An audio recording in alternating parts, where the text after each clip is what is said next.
નમસ્કાર, સુપ્રભાતમ, good morning, જય શ્રી કૃષ્ણ, જય શ્રી રામ, જે યથાયોગ્ય અભિવાદન.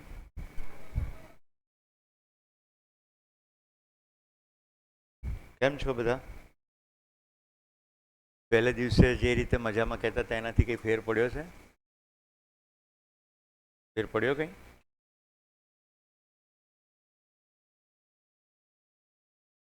સારી વાત છે. સમજદાર માણસોનો પરિવાર જુદો પડે ને એની સંવેદના થાય તો ફરી મળવાનું મન થશે અને ફરી મળીશું તો કંઈક વધારે યાત્રા કરીશું, રાઈટ? સાબરકાંઠાના શિક્ષકો કેટલા છે? મારી એક અપેક્ષા છે આજે લંચ પડે બ્રેકમાં ઝડપથી જમીને આપણે બેસીશું થોડીક વાર માટે. સાબરકાંઠાના શિક્ષકોનું જે મોટું મિશન શ્રોફ ફાઉન્ડેશન ઉપાડ્યું છે, એટલે અપેક્ષા એવી હતી કે બધા જ શિક્ષકો, લગભગ 1000 શિક્ષકો છે, રાઈટ, એના મારે શિબિરો કરવા. તો પહેલો શિબિર 3 દિવસનો જનકભાઈએ લીધો, મને આ પગે ફ્રેક્ચર થયું પછી.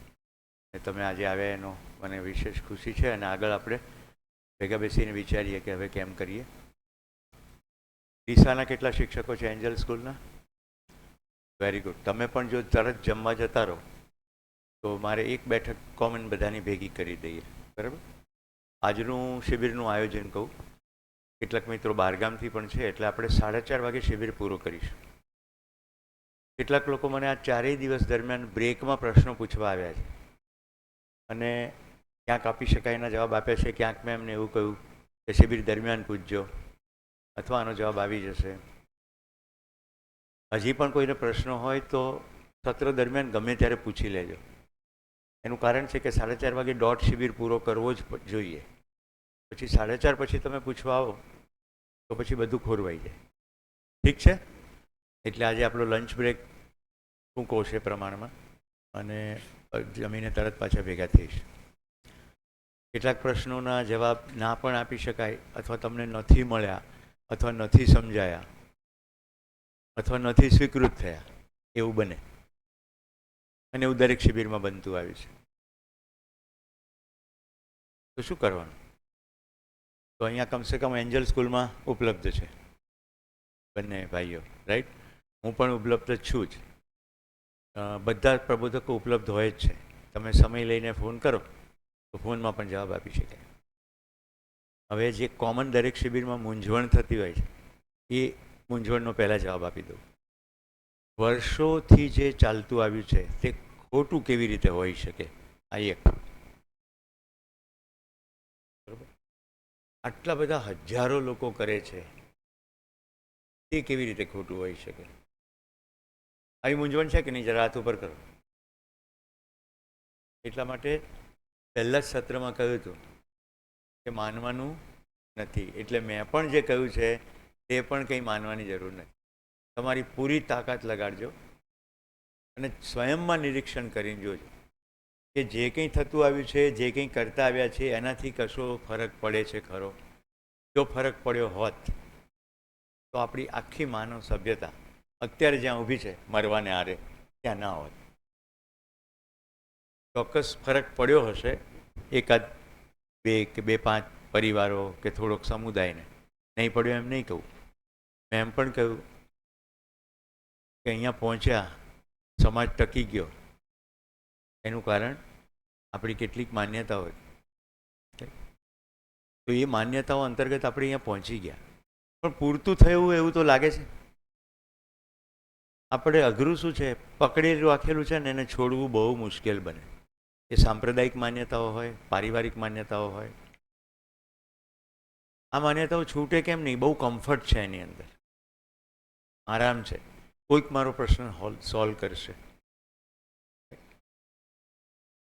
જેમ કે આપણે ત્યાં વ્રત, તપ, ઉપવાસ છે, જાત જાતના વિધિ વિધાનો છે, કર્મકાંડો છે. એ કેટલું ઇઝી છે કે આટલું કરી લીધું એટલે પ્રોબ્લેમ સોલ્વ. કોઈ દેવી દેવતા પ્રોબ્લેમ સોલ્વ કરશે, ઈશ્વર સોલ્વ કરશે.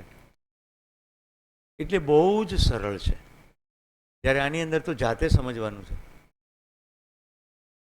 જાતે જ મહેનત કરવાની છે. એટલે પેલું ઇઝીલી છે ને થઈ જનારું છોડવું બહુ અઘરું છે, એવું તમારી સાથે સહમત છે. બીજું, આખી શિબિર દરમિયાન તમારી મનની અંદર એવું કેટલું ગયું હશે જે હું નહીં બોલ્યો. કાલના પ્રશ્નો જોતા એવું નથી લાગતું? રાઈટ? મેં કાલ કહ્યું હતું પણ ખરું મેં આવું કીધું નથી.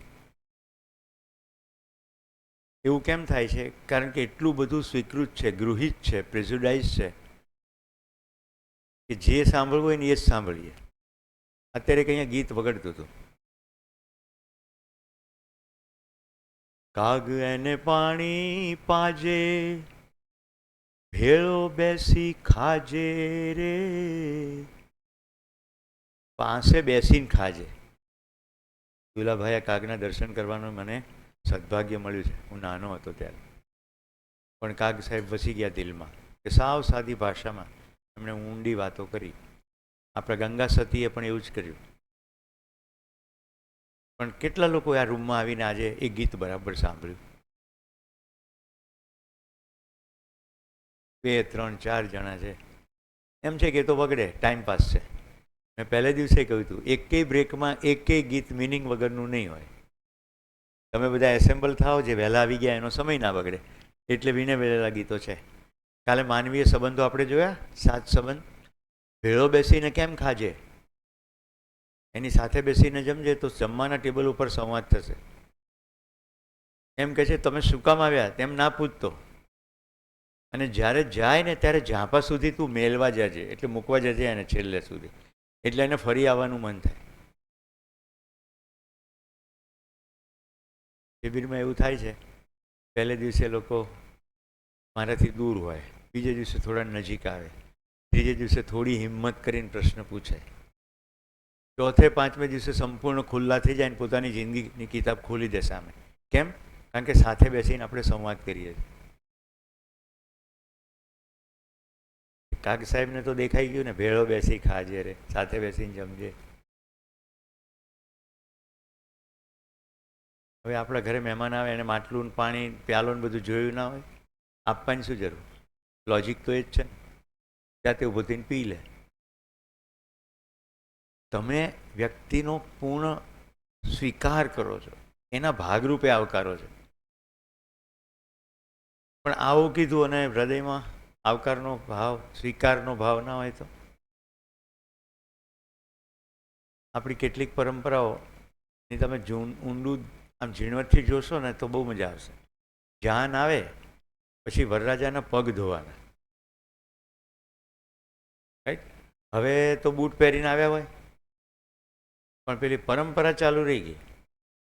હવે એક સમય હતો બધો પગપાળા પ્રવાસ હતો અને સમાજમાં કંઈ ભય હતો નહીં. અમુક જગ્યાએ એટલો બધો ભય હતો, એક ગામથી બીજા ગામે જવા માટે એમણે સાથે તલવાર રાખવી પડતી. અને વરરાજા સૌથી ડેન્જરસ સ્થિતિમાં હોય, કારણ કે દાગીના પહેર્યા હોય, એટલે એના હાથમાં તલવાર આપવામાં આવે.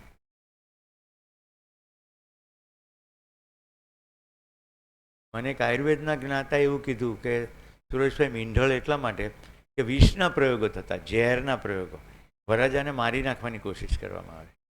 એટલે મીંઢળ હોય તો તરત છોડીને ઘસીને પાય એટલે વોમિટ અને ડાયરિયા થાય. તો ઝેર ગયું હોય તો તરત એમાંથી મુક્ત કરવા માટે મીંઢળ બાંધવાનું.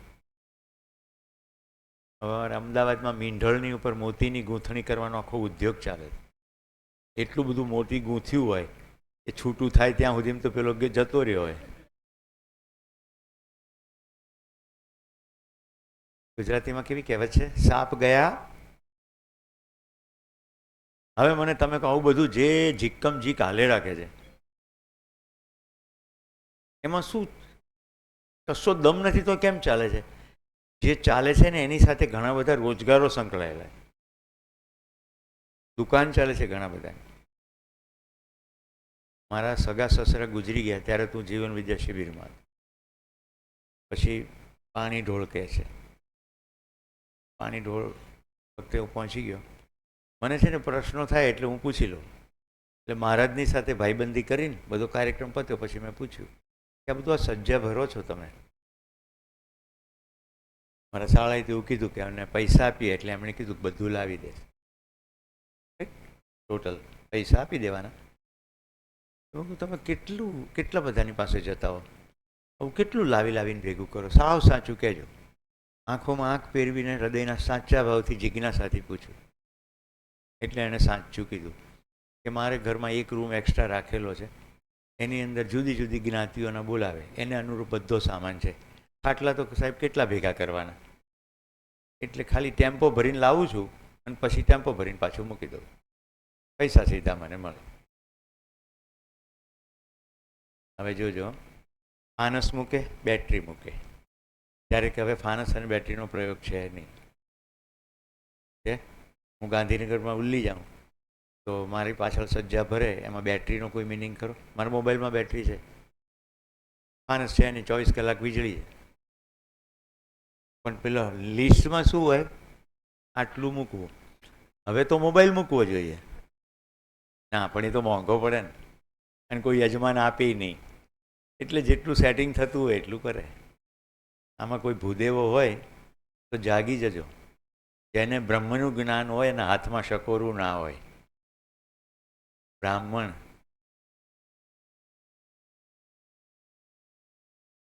જેને બ્રહ્મનું જ્ઞાન થઈ ગયું એના હાથમાં શકોરું હોય,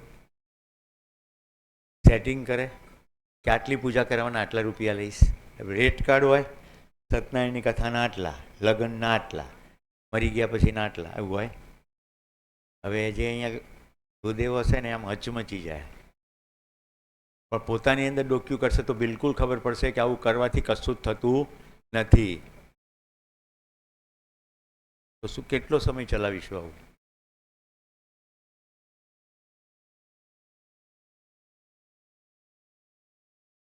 કુશળતા, નિપુણતા, પાંડિત્ય, 3 શબ્દો સમજીએ. રોટલી વણતા આવડે એને કુશળતા કહેવાય. ઘણા બધા લોકો ઘણી બધી કુશળતા કેળવી છે. હું સાદા ઉદાહરણ આપું છું, દર્શનની ભાષાની વ્યાખ્યા કરવા જઈએ તો બહુ બધું ઊંડું છે. રોટલીની સાથે ચોળીનું શાક સેટ થશે, રાઈટ? કેટલા ટેમ્પરેચરે કેટલી ગરમી કરીએ તો જરા રોટલી વધારે સરસ થાય, એને કહેવાય નિપુણતા. પણ મીનાબેનના સ્વાસ્થ્યને અનુરૂપ મારે એમને ઘઉંની રોટલી ન ખવડાવવી જોઈએ, અને માગ કરે તો પણ ગમે તેમ કરીને એમને ઘઉંની રોટલીથી બચાવી લેવા જોઈએ. એને કહેવાય પાંડિત્ય. કલ્યાણ શેમાં છે એને અનુરૂપ અભિવ્યક્તિ થાય એને પાંડિત્ય કહેવાય. ત્રણેય વસ્તુ એકબીજાની સાથે કોમન વપરાય કરે છે. કુશળ છે, નિપુણ છે, પંડિત છે. પાંડિત્ય પછી સરનેમ આવી પંડ્યા, આ બેઠા. પછી આવ્યા પંડ્યા, લાડુ કરવા માંડ્યા. પછી આવ્યા જોશી, ઘીમાં આંગળી ખોસી. પછી આવ્યા ભટ્ટ, લાડુ કર્યા ચટ. આવું અમે જોડકનું સ્કૂલમાં કહેતા. તો હવે ભૂદેવોનું શું કર્તવ્ય થાય? જાણવું અને જાણવાની ક્રિયામાં ઉપયોગી થઈ જવું. તો શું આ બધું ધ્યાનના પ્રયોગો ખોટા? ના, ધ્યાન પણ એ જ શીખવે છે કે તમે એટલા એકાગ્ર થઈ જાઓ કે તમારી સામે વાસ્તવિકતા ઉઘાડવા માંડે. આપણે શું કર્યું? ધ્યાન, મંદિર, મસ્જિદ, પૂજા પાઠ જે સાધનો હતા એને જ લક્ષ્ય બનાવી દીધું. શ્રી રવિશંકરજીને કોઈ પ્રશ્ન પૂછ્યો હતો, ધર્મ અને અધ્યાત્મ વિશેનો ડિફરન્સ કહો. એમણે કહ્યું કે બજારમાંથી કેળું લાવીએ, છાલ ફેંકી દઈએ અને કેળું ખાઈએ, વચ્ચેનો ભાગ એ કેળું જે છે ખાવાનો ભાગ એ અધ્યાત્મ, છાલ એ ધર્મ, એમની ભાષામાં. અહીંયા આપણે ધર્મ કોને કીધો? માનવનો ધર્મ નિરંતર સુખપૂર્વક જીવવું, એને એનાથી અલગ કરી શકાશે નહીં. તો તમામ પ્રયત્નો સુખી થવાના જ છે, પણ તમે લક્ષ્યને બદલે ગોલને બદલે ટૂલ પકડી રાખ્યું, સાધન પકડી રાખ્યું તો સુખી થવાશે? તો મંદિરે જાઓ અને એકાગ્ર ન થવાય, કોઈ વાસ્તવિકતા ઉપર ધ્યાન ના જાય, કોઈ સચ્ચાઈ દેખાય નહીં, તો મંદિર ખાલી એક ભવન થઈ ગયું, એક જગ્યાએથી બીજી જગ્યાએ ગયા. આંખો બંધ કરીને ધ્યાન કર્યું પણ મનની અંદર પ્રવેશ ના થયો, મનના વ્યાપારો દેખાયા નહીં, રાઈટ? વૃત્તિ ના ખબર પડી કે બધું તો હું મારું મારું કરું છું, પ્રિય હિત લાભમાં ચાલું છું. તો દર્શનની ભેટ એ છે કે અગાઉ જેટલા પ્રયત્નો થયા એ પ્રયત્નોમાં જ્યાં કંઈ મિસિંગ લાગ્યું સમગ્ર માનવજાત જેને ફોલો ના કરી શકે તો બધા ફોલો કરી શકે એવું એકમાત્ર માધ્યમ છે શિક્ષણ. રાઈટ? કોઈ દેશના સીમાડા નહીં, ભાષાના સીમાડા નહીં, બધા સમજી શકે. પોતાની અંદર જોવે એટલે ખબર પડે કે નહીં. પ્રિય હિત લાભ તો તરત દેખાય કે નહીં. આટલું સિમ્પલ છે કે હું જોવાની કોશિશ કરું તો મને ગમતું શું છે એ દેખાય, મારા શરીર માટે સારું શું છે એ દેખાય, મને મળશે શું એ દેખાય, પછી મારા મમ્મીનું શું એ દેખાય, મારા પડોશીનું શું એ દેખાય, મારા ગામનું શું થયું એ દેખાય. કોશિશ કરીએ તો એ દેખાય. અને પછી એનું લાંબુ કરતા જઈએ તો મારા દેશનું શું એ દેખાય, અને પછી આખી દુનિયાનું શું એ દેખાય. પ્રણવે કાલે થોડો ઉલ્લેખ કર્યો તો, ગ્રેટા થનબર્ગ 14 વર્ષની દીકરી સ્કૂલની બહાર પાટીઓ લઈને બેસી ગઈ, મારે ભણવું નથી. એટલે પ્રિન્સિપાલ આવ્યા, કેમ ભણવું નથી? ભણવાનો શું મતલબ છે? મરી જ જવાનું છે પછી શું કામ ભણવાનું? બધા શિક્ષકો ભેગા થયા, બેટા આવતી રહે કે ના, મરી જ જવાનું છે પછી ભણવાનો શું મતલબ? કેટલા ગ્રેટા થનબર્ગને ઓળખે છે? નથી ઓળખતા. પછી ગ્રેટાબેનની વાત ગામના મેયર સુધી પહોંચી, પ્રમુખ સુધી પહોંચી અને યુનાઇટેડ નેશન સુધી પહોંચી. એણે યુનાઇટેડ નેશનમાં જઈને દુનિયાના નેતાઓને ખખડાવી નાખ્યા. અંગ્રેજીમાં સ્પીચ છે, મારી પાસે છે, પણ તમે ઘણા અંગ્રેજી ફોલો નથી કરતા. એની સ્પીચમાં કહે છે, હાઉ ડેર, તમારી હિંમત કેમ થાય છે? હજી તમારી ઇકોનોમિક ડેવલપમેન્ટ કરવું છે?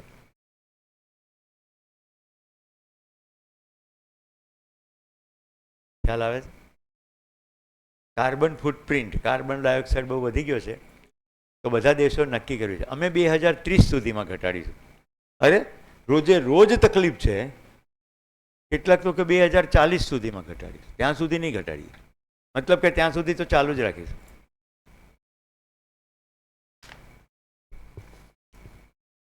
ગુડ ગુડ પીતો રહી. તો એક નાનકડી 14 વર્ષની દીકરીને એવી ખબર પડે છે, અને આટલા મોટા રાજનેતાઓને ખબર નથી પડતી. નહીં તો યુનાઇટેડ નેશન થોડું બોલાવે તાર શું કહેવું છે? એ અડધું રોતા રોતા આક્રોશપૂર્વક કહે છે.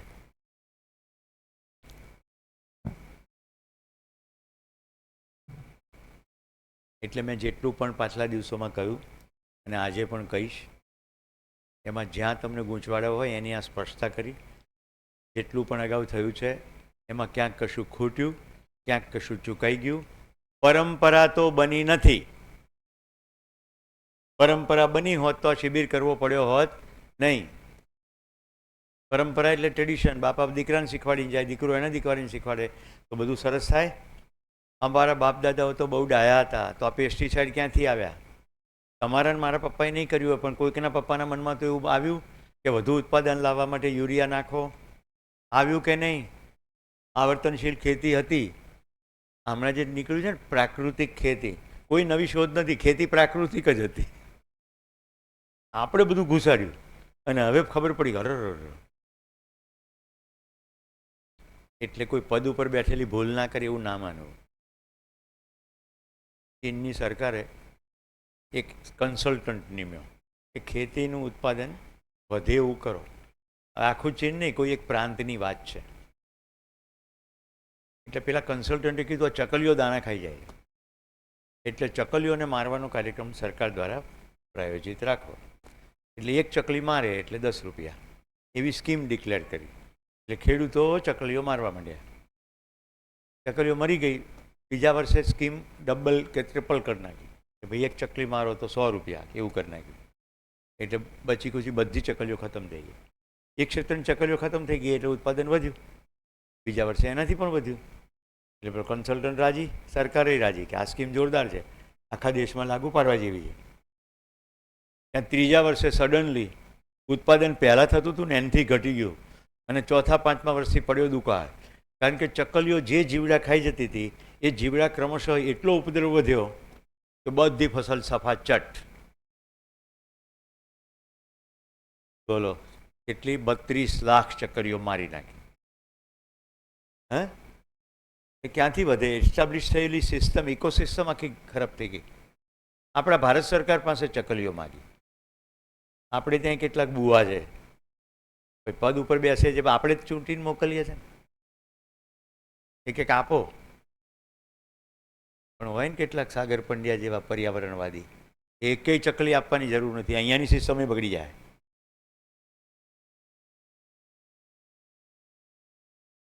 હવે ફરી એ ચકલીનું વાતાવરણ નિર્માણ કરવા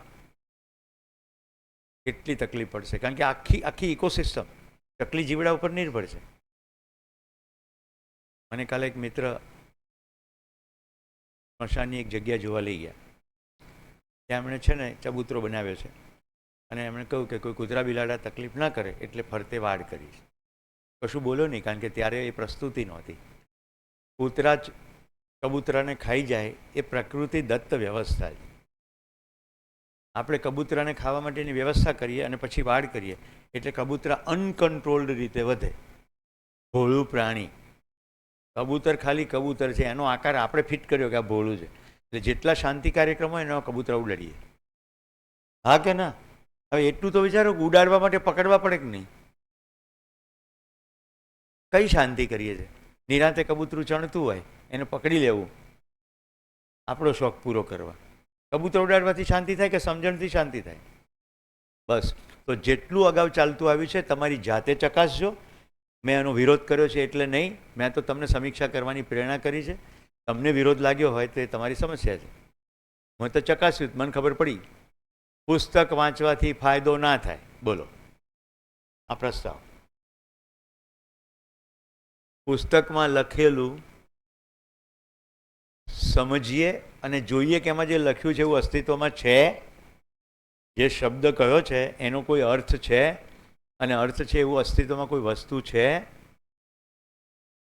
શું એને જીવી શકાશે તો ફાયદો થાય, નહીં તો કશો ફાયદો થાય.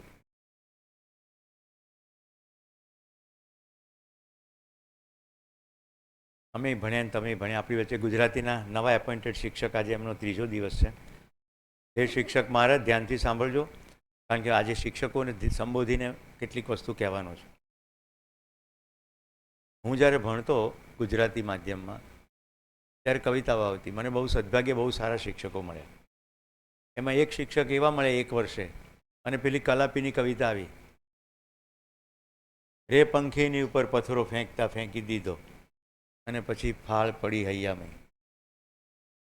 એટલે શિક્ષકે એવું કહ્યું, અરે વાહ એટલું સરસ, એકદમ અવાજ સરસ થઈ ગયો, પ્રણામ. એટલે શિક્ષકે કેવું કીધું, આ કવિતામાં શું સમજવાનું છે, ખબર પડે એવું જ છે, એટલે હવે નેક્સ્ટ. હવે હું એકદમ ભૂખ્યો, કારણ કે અગાઉના બધા જ વર્ગોમાં, એ 8મું કે 9મું ધોરણ હતું, મને અત્યારે એક્ઝેક્ટ ખ્યાલ નથી, એટલા સરસ એકના એક ગુજરાતી શિક્ષક હતા. એટલે મારી અંદર કવિતાને પ્રત્યેની રુચિ ડેવલપ થઈ ગઈ હતી. અને મને એમ હતું કે આમાં કલાપી શું કહે છે. એ ભાઈએ તો જવા દીધું, પણ મેં ચોપડી સાચવી રાખી. બીજા વર્ષે પાછા એ જ સાહેબ આવ્યા, એટલે ઘરેથી ચોપડી લઈ આવ્યો, ટીચર્સ રૂમમાં ગયો કે સાહેબ આ કવિતા સમજવી છે. હવે જો વર્ણન શું છે, આંગણામાં પક્ષીઓ રમતા હતા અને કવિએ પથ્થરો ફેંક્યો અને પછી કબૂતરો મરી ગયું, એનું દુઃખ થયું. આમ સિમ્પલ છે. આજ દિવસ સુધી મારી અંદર એ સાહેબને કારણે કવિતા જીવે છે. રે પંખીની ઉપર પથ્થરો ફેંકતા ફેંકી દીધો, મંદાક્રાંતા મભન તતગા ગાગણોથી રચાય. મંદાક્રાંતા છંદ, મભન તત ગાગા એનું બંધારણ. આપણે વ્યાકરણ કેવી રીતે શીખવીએ છીએ?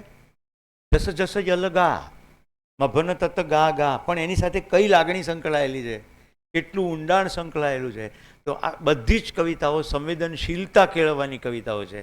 અને જ્યારે કવિતાઓની અંદર જ્ઞાનના કોઈ બિંદુ હોય તો એ જ કવિતાઓની માધ્યમથી સંજ્ઞાનશીલતા પણ કેળવાય.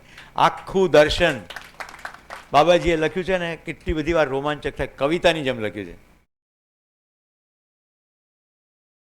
જો એક લીટી કહું, विधि ही व्यवस्था है, संस्कृति ही सभ्यता है. આવું એક છે વિધિ. આપણે સાદી ભાષામાં કહીએ કે કેવી રીતે કશું કરવું, એના કોઈ રૂલ્સ રેગ્યુલેશન બનાવ્યા હોય, એ બને ને એક ક્ષણે એટલી બધી સટીકતા રાખી હોય કે એક્ઝિક્યુટ થાય પછી કશું બાકી જ ના રહે. એટલે જે વિધિ નક્કી થઈ એ જ વ્યવસ્થા છે.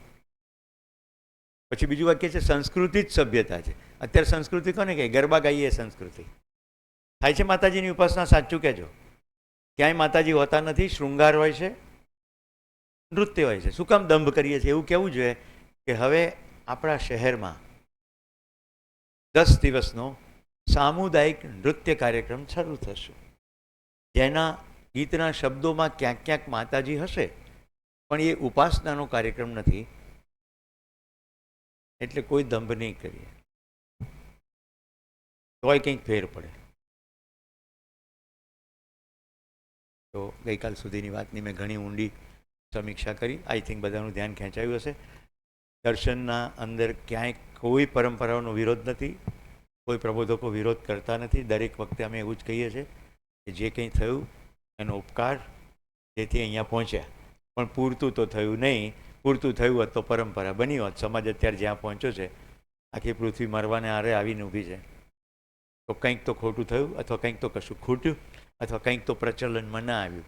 એ ના આવ્યું તો ચાલો જોઈએ લાવી કેવી રીતે શકાય. તો એનો સીધો શબ્દ જવાબ છે ન્યૂટનનો નિયમ શોધાયો કે શિક્ષણને કારણે આખી દુનિયામાં સરખો ભણાવાય છે. આ કે ના? આઈન્સ્ટાઈનનો નિયમ સરખો ભણાવાય છે. એની હિન્દુ મુસ્લિમ શીખ ઈસાઈ સાથે કોઈ લેવા દેવા નથી. બિલકુલ એ જ રીતે જિંદગીના નિયમ પણ ભણાવી શકાય છે.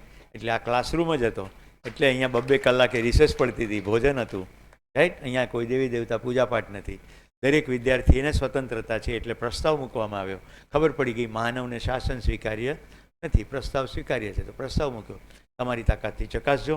શિબિર પત્યા પછી પણ ચકાસી શકાશે. તો આજે હવે આપણે 3 નિયમો ભણવાના છીએ. બૌદ્ધિક નિયમ એટલે મારી અંદર જે ચાલી રહ્યું છે, મને નિરંતર સુખ આવે, એના માટે બૌદ્ધિક નિયમ શું છે. જો આજે તમે તપાસશો ને તો તમને બિલકુલ ખબર પડી જશે કે કેટલું સરખું કરવાની જરૂર છે. બૌદ્ધિક નિયમ ખાલી સ્વયંની અંદર, સ્વયંમાં સમાધાન માટેનો નિયમ, અને એમાં ચાલવા માંડ્યા રોજે રોજ તમારે જલસો છે, રોજે રોજ જલસો. પછી આવશે સામાજિક નિયમ કે ભાઈ ભાવનાબેન મારા પડોશી છે, મારે એમની સાથે રોજ જીવવાનું છે, તો મારે એમની સાથે કેવી રીતે વ્યવહાર કરવો, કાલથી જ અમલમાં મૂકો, કરીને જુઓ, એટલે તમને છે અરે વાહ, હવે એમની સાથે જીવવાની મને મજા આવે છે. તો સામાજિક નિયમ ખબર પડી ગઈ. પછી આવશે પ્રકૃતિ નિયમ. તો પ્રકૃતિની 3 અવસ્થાઓ સાથેનો નિયમ. પદાર્થ એટલે પાણી વગેરે, પ્રાણ અવસ્થા એટલે વનસ્પતિ સાથે, અને જીવ અવસ્થા એટલે પ્રાણીઓ સાથે. એની સાથે મારે કઈ રીતે વ્યવહાર કરવો. એની સાથે એકચ્યુઅલી વ્યવહાર ન થાય, કાર્ય થાય, કારણ કે સુવિધાઓ માટે કરીએ છીએ. તો બિલકુલ તમને ખબર પડવા માંડશે કે હા, હવે રોજે આવું કરતાં કરતાં શું થશે, જૂની આદતો વશ બૌદ્ધિક નિયમ ખબર તો પડી ગઈ છે, પણ પછી બૌદ્ધિક નિયમ પ્રમાણે વર્તાશે નહીં. અને જો હોશમાં રહ્યા તો ખબર પડશે અરે આ નિયમનો ભંગ કર્યો એટલે દુઃખ આવ્યું. તો સુખનું સરનામું શું છે? નિયમ સમજવો અને નિયમ પ્રમાણે જીવવું, એટલે સુખનું સરનામું. સિમ્પલ. તો કરીએ પ્રવેશ. થોડા પ્રશ્નો આવે છે પછી લઈશું. પહેલાં આજે ને સિલેબસનો પાઠ પૂરો કરીએ. ભાઈ, મારી અપેક્ષા છે કે પ્રેઝન્ટેશન મૂકવામાં આવે. નિયમ 3.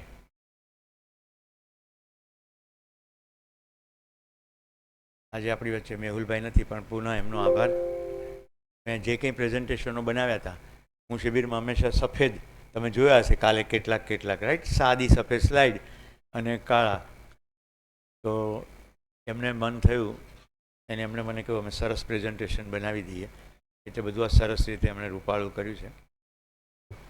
નિશ્ચિત આચરણ ही नियम है, हर क्रिया नियम से ही नियंत्रित है. આ નાગરાજીનું ઓરિજિનલ વાક્ય આપણે ગુજરાતી કર્યું. નિશ્ચિત આચરણ જ નિયમ છે અને દરેક ક્રિયા નિયમથી નિયંત્રિત છે. તો પદાર્થનું આચરણ કેવી રીતે નિશ્ચિત છે? પદાર્થનું આચરણ માત્ર વિધિથી નિશ્ચિત છે. પદાર્થનો નાનામાં નાનો એકમ પરમાણુ છે. પરમાણુની મધ્યમાં કેટલાક અંશો, પરિવેશમાં કેટલાક અંશો, આ બધા ભેગા થઈને આચરણ નિશ્ચિત છે. એટલે લોખંડનો પરમાણુ ભારતમાં હોય, અમેરિકામાં હોય, આફ્રિકામાં હોય, એક જ સરખી રીતે વર્તે. પદાર્થ અવસ્થાનો નિયમ ખબર પડી ગઈ. પ્રાણ અવસ્થાનું આચરણ શેનાથી નિશ્ચિત છે? બીજ વિધિથી, રાઈટ. જેવું બી તેવું જ એની અંદરથી છોડ થશે. એટલું જ નહીં, તે પ્રમાણે ઋતુ અનુસાર થશે. બીજ વાવી દીધું તો ઋતુએ જ ફૂલ આવશે. તમે ઈચ્છો ત્યારે ફૂલ નહીં આવે. બરાબર ગરમી પડશે ત્યારે કેરી પાકશે. અને એની પહેલાંની સિઝનમાં એની અંદર કળીઓ બેસશે. દરેક વખતે બધા ફળો આવે છે? નથી આવતા. અત્યારે આપણે પ્રયોગ શું કરીએ ખબર? બનાસકાંઠામાં સફરજન ઉગાડવાના પ્રયોગ કરીએ. એટલે બનાસકાંઠામાં સફરજન ઉગાડવું હોય તો હિમાલયની ઠંડી લાવવી પડે. એટલે આપણે શું કરીએ પછી એ પ્રમાણે હાઉસ બનાવીએ જેની અંદર ઠંડી મેન્ટેન થાય. પણ એ આચરણ નિશ્ચિત છે એટલે આપણે બધું શોધી કાઢ્યું શું કરીએ થાય. આઈ થિંક થરાદ વાવ ક્ષેત્રમાં દાડમ ઉગે છે, રાઈટ, અને ખૂબ મોટા પાયા પર દાડમ ઉગે છે. તો કોઈકને તો નિયમ ખબર પડી ગઈ ને કે આ સોઇલ અને આ વાતાવરણ દાડમને એકદમ અનુરૂપ છે એટલે થયું. તો નિયમથી થયું છે, એમાં કોઈ માણસની તાકાત નથી, માણસનો ઇનિશિયેટિવ છે ખાલી.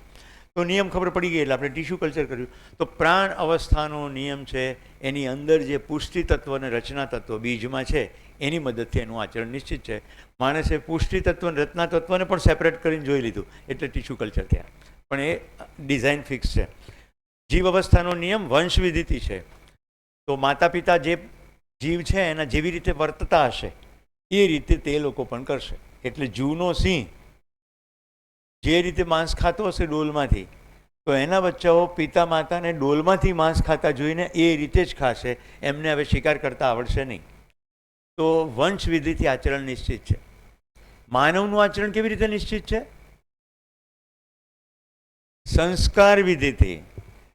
કે એને માતા પિતા, શિક્ષકો અને સમાજ તરફથી જે મળ્યું એમાં માન્યતા હતી તો માન્યતાઓ સ્વીકારીને આચરણ કરશે, અને જાન્યતા હશે, આ નવો શબ્દ ગુજરાતીમાં, તો જાણીને કરશે, પણ સંસ્કાર વિધિથી આચરણ કરશે. એટલે હવે આપણી જવાબદારી એ થાય કે કોઈનું પણ સંતાન, મારું નહીં, કોઈનું પણ સંતાન હવે સંસ્કાર અનુષંગી છે એટલે એના સંસ્કારનું ધ્યાન આપણે બધાએ ભેગા થઈને રાખવું પડે. તો હવે આપણે નિયમ જોઈએ. બધી સમસ્યાના મૂળમાં નિયમની સમજણનો ભાવ છે. જીવવાના 3 સ્થળો, પરિવાર, સમાજ અને વ્યવસ્થા. એટલે 3 નિયમ: બૌદ્ધિક નિયમ, સામાજિક નિયમ, પ્રાકૃતિક નિયમ. સમાજનો નાનામાં નાનો એકમ વ્યક્તિ નથી પણ પરિવાર છે. એ અર્થમાં પરિવારમાં સમસ્યાનું સમાધાન કરવું હોય તો હું પરિવારમાં રહેતો હોઉં તો મારી અંદર સમાધાન હોય તો હું પરિવારમાં સમાધાન લાવું ને. એટલે એ અર્થમાં બૌદ્ધિક નિયમ. ભેગા મળીને કશું કરવાનું હોય તો સામાજિક નિયમ, અને પ્રકૃતિમાં પ્રાકૃતિક નિયમ. તો આને દર્શનમાં નિયમ ત્રય કહે છે. ત્રય એટલે 3 નિયમ. હવે જોઈએ પરિવારમાં કેવી રીતે બૌદ્ધિક નિયમ કામ કરે છે. સૌથી પહેલું અસંગ્રહ. લક્ષણોની તો ચાલશે, મેં તમને પ્રોમિસ કર્યા પ્રમાણે પીપીટી મૂક્યા જ છે, રાઈટ, અને બધા પીપીટી મૂકી જ દઈશ. અસંગ્રહ. તો શું સાહેબ અમારે આખા વર્ષના ઘઉં ચોખા નહીં ભરવાના? હા, ભરવાના. એવું ક્યાં ના પાડી, પણ એનાથી વધારે નહીં ભરવાના. જેટલા જરૂર છે એટલા ભરવાનો કંઈ વાંધો નથી. અને જો તમને ઉપલબ્ધ થતું હોય તો એ નહીં ભરવાના. આપણે શું કામ ભરીએ ખબર? સિઝનમાં ઘઉં આવે અને પછી આપણી ટેવ છે કે આ જ ઘઉં મારે ખાવા છે. ભાલિયા, બંસી, ટુકડી, આવા બધા નંબર હોય છે ને, 714 ને 535. તો ઘરમાં એક ટેવ પડી જાય કે અમે તો બંસી ખાઈએ. ઘણા તો કે અમે તો ભાલિયા ઘઉં જ ખાઈએ. પછી ભાલિયા ઘઉંની ભાખરી આવી થાય ને કાલિયા ઘઉંની ભાખરી આવી થાય, કાળી મૂછ ઘઉં ને હમણાં તો વળી કાળા ઘઉં નીકળ્યા. તો જેવી જેના ઘરમાં ટેવ છે અને ટેવની સમીક્ષા નથી કરી અને એવું સ્વીકાર્યું છે કે આજ ખાવા છે તો ઉપલબ્ધ હોય ત્યારે ભરો, તો તમે તમારી જરૂરિયાતની વાત કરી, એમાં કંઈ પ્રોબ્લેમ નથી. અસંગ્રહનો મતલબ છે આવશ્યકતાનું નિર્ધારણ કરી લો ત્યાર પછી જરૂરિયાતથી વધારે ભેગું ના કરવું, એનું નામ અસંગ્રહ. હું એક એક નિયમ સમજાવતો જાઉં છું, હવે સાથે સાથે સુખ બતાડતો જાઉં છું. તમે ઘરની અંદર સમજો વાર્ષિક 100 કિલો ઘઉંની જરૂરિયાત છે અને 500 કિલો ઘઉં કરો તો શું થાય?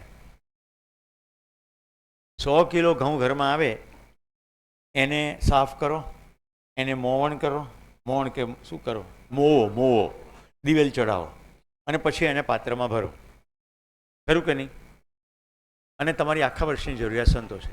પણ તમને ભ્રમ થયો કે ભવિષ્યમાં ઘઉં બહુ મોંઘા થઈ જશે અથવા નહીં મળે તો મારું શું થશે? કેમ કે અસ્તિત્વમાં વિશ્વાસ નથી. એમ થઈ ગયું છે કે આવતા વર્ષે ઘઉં ઉગશે જ નહીં, એટલે આપણે ભેગા કરી લો. તો હવે બાકીના જે 400 કિલો છે એને મોવામાં સમય લગાડવો પડશે, એના માટે દિવેલ લાવવું પડશે, સમય ઉર્જા ને પૈસા લાગ્યા. હવે એના માટે બીજા 4 ડબ્બા જોઈશે, એટલે ઘરમાં જગ્યા રોકશે. તમારા છોકરાને તો ઘરમાં ક્રિકેટ રમવું હોય, પણ 4 ડબ્બા એટલા છે ને કે રમી શકશે નહીં. એ દોડતો દોડતો ઘઉંના ડબ્બા સાથે ભટકાશે, એને માથામાં ખાડો પડશે, 15 દાડાનો ખાટલો આવશે, ખબર બી નહીં પડે કે આ ઘઉંના 4 ડબ્બા ખોટા ભર્યા હતા, એને કારણે આને અકસ્માત થયો. કન્ઝિક્વન્સીસ બધા કહી રહ્યો છું. જેવું બિનજરૂરી વસ્તુઓ સંઘરી એટલે એમાં અટવામાં જ આવશે. દરેક શિબિરમાં હું ગીત વગાડું છું, અહીંયા નથી વગાડ્યું મેં. ઘણી બધી બહેનો છે ને મને એમ થયું કે બહેનોનું દિલ દુખી જાય. એ ગીતમાં એવું છે ને, એ પહેનું કે વો પહેનું, કન્ફ્યુઝન, એવું એક ગીત છે. એટલે અહીંયા ખાલી ઉદાહરણ આપી દઉં. બહેનો માટે બધી જ શિબિરોમાં એક સરખું લાગુ પડે છે. ખબર નહીં કોણ જાણે કેમ કેવી રીતે માનસિકતામાં આવ્યું છે. જરૂરતથી વધુ કપડાં હોય એટલે દરેક પ્રસંગમાં હવે શું પહેરવું ને એ સૌથી મોટી સમસ્યા છે. અને કેટલાક એવા ભાઈઓ પણ હોય છે કે જેને પણ એવું આમ સમય સમયના કપડાં હોય. લગ્નમાં તો મોટા સૂટકેસો, અને પછી 6 મહિનાનો ખાટલો. કેમ તો કે નીચેની ગાદી ખસી ગઈ. પણ એ વખતે એવું ના દેખાય કે આટલું ભેગું કર્યું એટલે આટલો બેગડો થયો, એટલો બેગડો થયો એટલે ઊંચક્યો એટલે ગાદી ખસી ગઈ. કર્યો જ ના હોત તો સ્વાસ્થ્ય સાથે પણ સંકળાયેલું છે. પછી ઘરમાં કંકાસ થાય. શેનો કંકાસ થાય? તમારે તો બધું ભેગું કરવું છે, મને એક સાડી લેવાની હોય છે તો જોર આવે છે. આવું બે પક્ષે થયા કરે. થાય કે ના થાય? તો અસંગ્રહની સાથે કેટલા સુખો જોડાયેલા છે અને સંગ્રહની સાથે કેટલા દુઃખો. ક્ષણિક છે બધાય, પણ છે તો ખરા કે નહીં? અમેરિકાના આટલા ભોગવાદી સમાજમાં 6 કે 7 છોકરા ભેગા થયા કોલેજમાં. એમ કીધું યાર મજા નથી આવતી જિંદગી જીવવાની, આજુબાજુ જોઈએ છે. એમણે કન્સેપ્ટ કહ્યો, એનું નામ પાડ્યું મિનિમલિઝમ. મિનિમલિઝમ સમય મળે જોઈ લેજો. કે જરૂરતથી વધારે ઘરમાં રાખવાનું નહીં. એટલે મોકળાશ, હળવાશ, નવરાશ. જગ્યા એટલે મોકળાશ, બબાલ કંઈ કરવાની નથી એટલે હળવાશ, અને એટલા કામમાં સમય બચી ગયો એટલે નવરાશ. કેટલી મજા! તો ભોગવાદી સમાજની અંદરથી જ ગ્રીટા આવી. એ તો વ્યાપકની અંદર હોવા માટે ખૂબી છે. બધું અસ્તિત્વ સહજ છે એટલે પ્રેરણા ઉપલબ્ધ છે નિરંતર. કોઈકને કોઈકની અંદર બત્તી થાય, અનુકૂળ વાતાવરણ મળે એટલે મલ્ટીપ્લાય થઈ જાય. સમજાઈ ગયો નિયમ? હવે કેટલો સંગ્રહની વાત કરી રહ્યો છું અહીંયા. આહાર, આવાસ, અલંકાર, દૂરગમન, દૂરદર્શન, દૂરશ્રવણ, 6 પ્રકારનો સંગ્રહ હોય.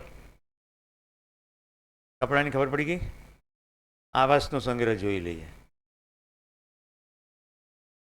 એક રૂમ વધારે પાડી દઈએ ને તો સારું રહે. પૈસા છે ને એક દિશામાં એક ઘર લઈ લઈએ. અમદાવાદમાં છે, એક ગાંધીનગરમાં છે, એક વડોદરામાં કરીએ. મારો માસીનો દીકરો ભાઈ છે એનું રાજકોટમાં, આણંદમાં, વડોદરામાં અને અમદાવાદમાં આટલી જગ્યાએ એણે ત્યાં પૈસા કમાય ડોલરમાં, અને અહીંયા એને ફ્લેટ લીધા. પછી આ બધાને જેને કંઈ પણ પ્રોબ્લેમ થાય ને એટલે પછી આવે તો પાછા મારી પાસે જ. એટલે મેં એક જ લીટીમાં કીધું, તું ત્યાં રહે તને કેટલી બળતરા છે, 4 ઘરોના ભાડા ઉઘરાવાના. એવો ખ્યાલ નથી આવતો કે દરેક મહિને પેલાને ભાડું આવ્યું છે કે નહીં એ ચેક કરવાનું, ના આવ્યું હોય સમયસર એટલે ફોન કરવાનો. તું જેટલી વાર ભારત આવે છે બધા ઘરો તપાસવા જાય છે અને જોવે છે અહીંયા તમે ખીલ્લી લગાડી, અહીંયા આ કર્યું, તે કર્યું. આ બળતરાનો ખ્યાલ નથી આવતો. ચૂપ થઈ ગયો એકદમ. એટલે તારી પાસે ડોલર છે તો બીજા કેટલા કામ કરવા જેવા છે, પણ ઘર બનાવી નાખ્યા. ખ્યાલ આવે છે સંગ્રહથી શું થાય છે? મેં ઘર બનાવવાની ના નથી પાડી. મેનેજ કરી શકો છો? તપાસી લો પોતાની અંદર. તમે જેટલું ભેગું કરો છો, જો મેનેજ કરી શકતા હો તો કામનું, તો એ તમારા ઉપયોગમાં આવશે, નહીં તો એ તમને રોકી રાખશે. બહેનો બધી ધ્યાનથી સાંભળજો. ઠામણા, ઠોબરા અને ઘરની વસ્તુઓ તમને રોકી રાખશે તો સમજણની યાત્રા ક્યારે થશે? આ તો કરવું પડે, આ તો કરવું પડે. તો શરીર સ્વાસ્થ્યના અર્થમાં જેટલું જરૂરી છે શરીરના રક્ષણના અર્થમાં જેટલું જરૂરી છે એટલું રાખીએ તો બાકીનો સમય મળે તો સમજણની યાત્રા થાય. કોઈ પણ વખતે તમને તમારા પતિદેવ કે તમને ભાઈઓ તમારી પત્ની એમ કે અડધો કલાકમાં પ્રવાસે જવાનું છે, કોટક સાહેબ લઈ જવાના છે, હમણાં આવશે તેડવા, શું 30 મિનિટની અંદર તમે તમારા કપડાં ભરી જવા તૈયાર છો? તો તમે અસંગ્રહનો નિયમ સમજ્યા. મારા ઘરનો જ પ્રસંગ કહું. તમારે બોલવું છે પણ મારે રસોડું સમેટવામાં વાર લાગે. મેં કીધું 1 જ મિનિટ થાય, ફ્રીજની અંદર જેટલું છે તેટલું બધું જ બહાર કાઢીને મૂકી દેવાનું અને નેહાબેન અમારે ત્યાં રોજ કામ કરવા આવે એને કહી દેવાનું, બેટામાં જેટલું ખાવાનું છે તે ખાઈ જજો. દહીં હોય, દૂધ હોય, છાશ હોય, લીલા શાકભાજી હોય, ફ્રીજમાં શું હોય બીજું? આની સિવાય કશું હોય? કેટલી વાર થાય ફ્રીજમાંથી વસ્તુ કાઢીને બહાર મૂકતા? પણ આપણા મનની અંદર શું છે? મારું. એટલે હું જ્યારે પાછો આવું ત્યારે મારું મને મળે.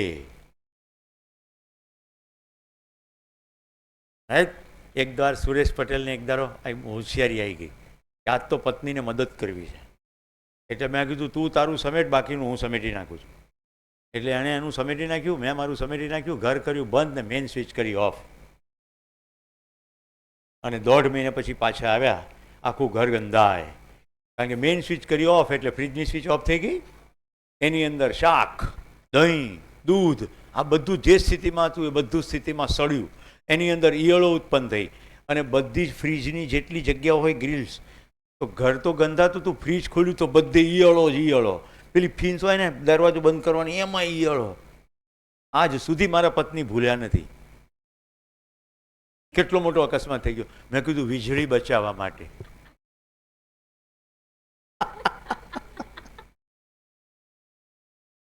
હવે આપણે આ નિયમને હજી લાંબો કરી નાખીએ. જો બિનજરૂરી ફ્રીજમાં ના હોય તો બગડે.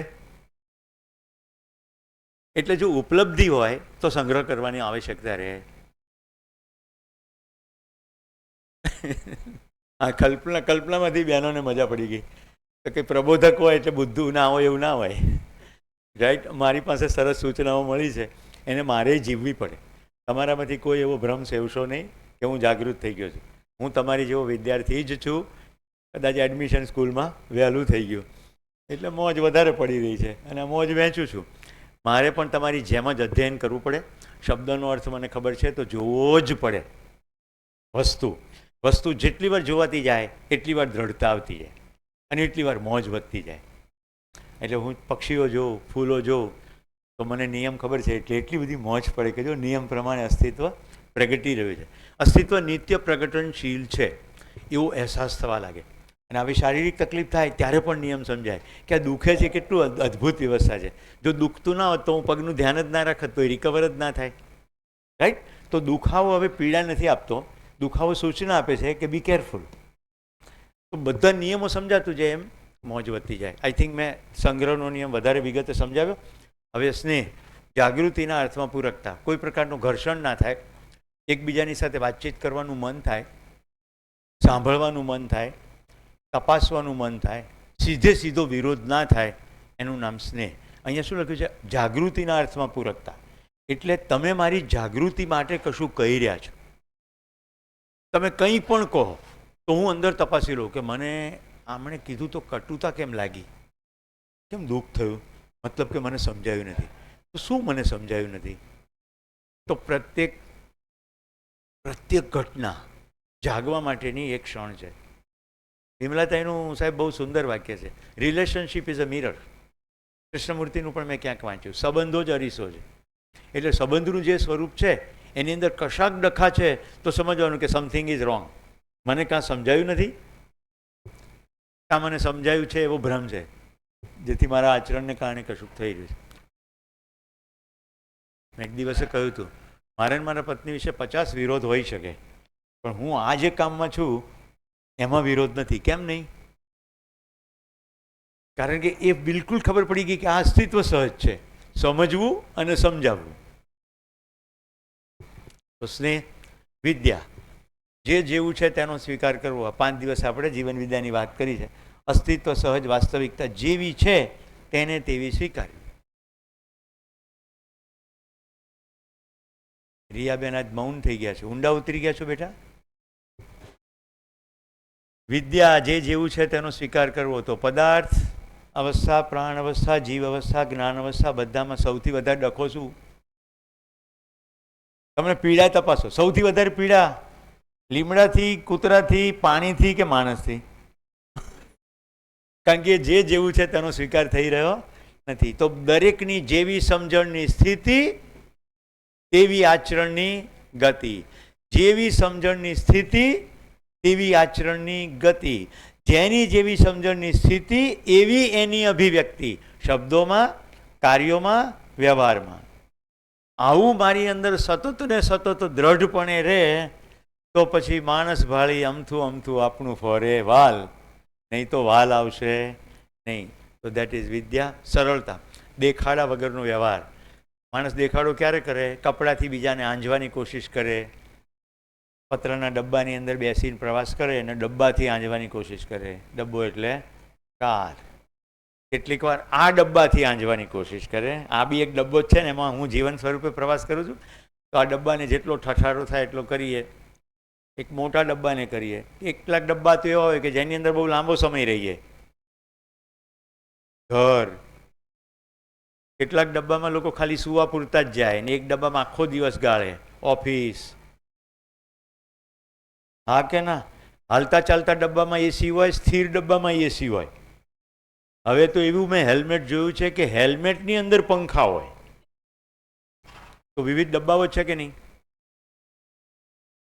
તો કોઈ પણ પ્રકારનો દેખાડો ના કરીએ, બીજાના પડોશીને ધ્યાનમાં રાખીને ઘર ના સજાવીએ, પણ પોતાની જરૂરિયાત પ્રમાણે કરીએ. એનાથી સંસ્કાર કેવી રીતે થાય એની મજા કરવી. ત્યારે તો મારી જિંદગીમાં જીવન બીજા નહોતી આવી. ઘરમાં ફર્નિચર બનતું હતું. મેં કીધું અમે સૌરાષ્ટ્રના માણસો, અમારા ઘરે મહેમાન આવે, અને મહેમાન આવે ને તો સૌરાષ્ટ્રના ઘરોમાં શું હોય? પરસાળમાં ખાટલા હોય. હું તો મોટોય નથી થયો સૌરાષ્ટ્રમાં, પણ પરંપરા અનુસાર ઘરમાં ખાટલા હોય ને લોકો લાંબા થઈને શું હોય, લાંબા દૂર પ્રવાસથી આવ્યા હોય તો થોડી વાર બેસે પછી આડા પડે. એટલે મેં કીધું મારે ગાંધીનગરમાં છે ને એક સોફા એવો બનાવવો છે કે જેની અંદર લાંબા થઈને સૂઈ જવાય. એટલે થોડો પહોળો જોઈએ. બીજું, મારો દીકરો નાનો હતો અને મને આ ગીતો, કવિતા અને સાહિત્ય એમની અંદર નાખવાનો શોખ. દીકરીના મેં હાલરડા ગાયા છે. તો હું આડો પડ્યો વાંચું તો એ વખતે જો મારી બાજુમાં પડ્યો હોય તો એ પિતાને વાંચતા જોઈને વાંચવાનો સંસ્કાર પડશે. મારી ખુશી વ્યક્ત કરું છું. મારા બંને બાળકો હિન્દી, ગુજરાતી, ઇંગ્લિશ ત્રણેય ભાષા વાંચે, એકદમ ફ્લુએન્ટલી બોલે, ચોખ્ખી. પેલા ટપુડા જેવી ના બોલે, મેં ફિર ડીસા ગયા થા ઓર બાદ મેં મેરા કો ગિરીશભાઈ મિલા, એવું ના બોલે. રાઈટ? શુદ્ધ હિન્દી બોલે, શુદ્ધ ગુજરાતી બોલે. તો જે આવે ને કે આ તમે આવો સોફા કેમ બનાવે છે? તો ફર્નિચરવાળો કે ત્રણ એક સરખા જોઈએ. મેં કીધું બે કાનની સાઈઝ સરખી નહીં, બે નાકના પોયણા સરખા નહીં, આ લીમડાની બે ડાળીઓ સરખી નહીં, બે પત્તા સરખા નહીં. એવું કોણે કીધું કે બધા સોફા સરખા જ જોઈએ? પછી મેં ટેબલ નીચે પૈડા મૂક્યા. મેં કીધું અમારો પહાડોનો શોખ, મિત્રો બધા આવે તો ટેબલ ખસીને બહાર જવું જોઈએ, સોફા બે જણા ભેગા થઈને ખસવા જોઈએ. તો આખો હોલ ખાલી થઈ જાય તો બધા ગાડલા પાથરીને ભેગા બેસીને વાતો કરીએ. હવે તમે ફર્નિચર એવું કર્યું હોય ને તો મહેમાનને કમ્પલસરી ઊંઘવું હોય ને અને વાતોય કરવી હોય તો કે ભાઈ વાતો નહીં થાય. વાતો કરવી તો બેસવાનું, કારણ કે અહીંયા ઊંઘવાની સગવડ નથી, અને ઊંઘવું હોય તો પેલા રૂમમાં જાઓ. આ સાદું ઉદાહરણ સમજાય છે, પણ વાતો કરતાં કરતાં ઊંઘી જવું છે તો એવી જગ્યા હોય કે જેની અંદર બધો પથારો કર્યો હોય, પછી કે હવે ચલો હુતા વાત કરીને પછી ઊંઘી જઈએ. આપણી જિંદગીની મસ્તી માટે આપણે ફર્નિચર ડિઝાઇન કરવાનું કે ફર્નિચરવાળો કે એ પ્રમાણે ડિઝાઇન કરવાનું? અત્યારે પાછું વળીને જોઉં છું ત્યારે એટલું બધું મને ખુશી થાય છે કે વિદ્યા વગર પણ આવી થોડીક પાયાની સમજણ હતી ને આજ સુધી ચાલે છે. હવે જો હમણાંનું દ્રશ્ય બતાડું છું. એ સોફા જે સૂઈ શકાય એવો છે, એની ઉપર આ ટાંટીઓ પ્લાસ્ટરવાળો આમ લાંબો કરીને 3 સત્રો 7 દિવસના 21 દિવસ મારું અધ્યયન ચાલ્યું. આ સતીશભાઈ મેં ત્યાં જોયા મારા ઘરમાં આમ લાંબો ટાંગો કરીને ટીવીમાં, અને એવું બોલ્યા કે ડીસાને દત્તક લેવાનું મન થાય. એનાથી આટલો મોટો શિબિર થયો છે. મેં કીધું હવે મોટા પાયે જ કામ કરાય. આ સંકલ્પ ગઈકાલ સંકલ્પ સમજાવ્યો હતો ને, એક ઈશારો છે અસ્તિત્વ સહજ કે આપણી અંદર અક્ષય બળ શક્તિ સંપન્નતા છે. તો નાનું શું કામ વિચારીએ? મોટું જ વિચારવું છે. અને મને થયું દિશાનું આ દત્તક લેવાની વાત કરે છે, અને મને દિશા પ્રત્યે હંમેશા કૃતજ્ઞતાનો ભાવ રહે. આપણે હવે મોટું જ કરવું, નાનું કરવું જ નથી. હવે વિચારો કે સોફા એવો ના કર્યો હોત તો અને ટાંટિયો આવો તૂટ્યો હોત તો હું મારે સુવાની જગ્યાએ જ ગયો હોત. એ સુવાની જગ્યાએ ટીવી ના હોય. મોબાઈલમાં કેટલું તમે જુઓ અધ્યયન, પછી કંટાળો આવે ને આમ જોઈ જોઈને. અને કંટાળો ના આવે, રસ હોય તો થાક તો લાગે ને આંખને, તમે સતત આમ જોયા કરો તો. એટલે કોઈ એક નિર્ણય કેવી રીતે બધી જગ્યાએ ઇફેક્ટ કરે છે એનું આ ઉદાહરણ. કોઈ એક નિર્ણય.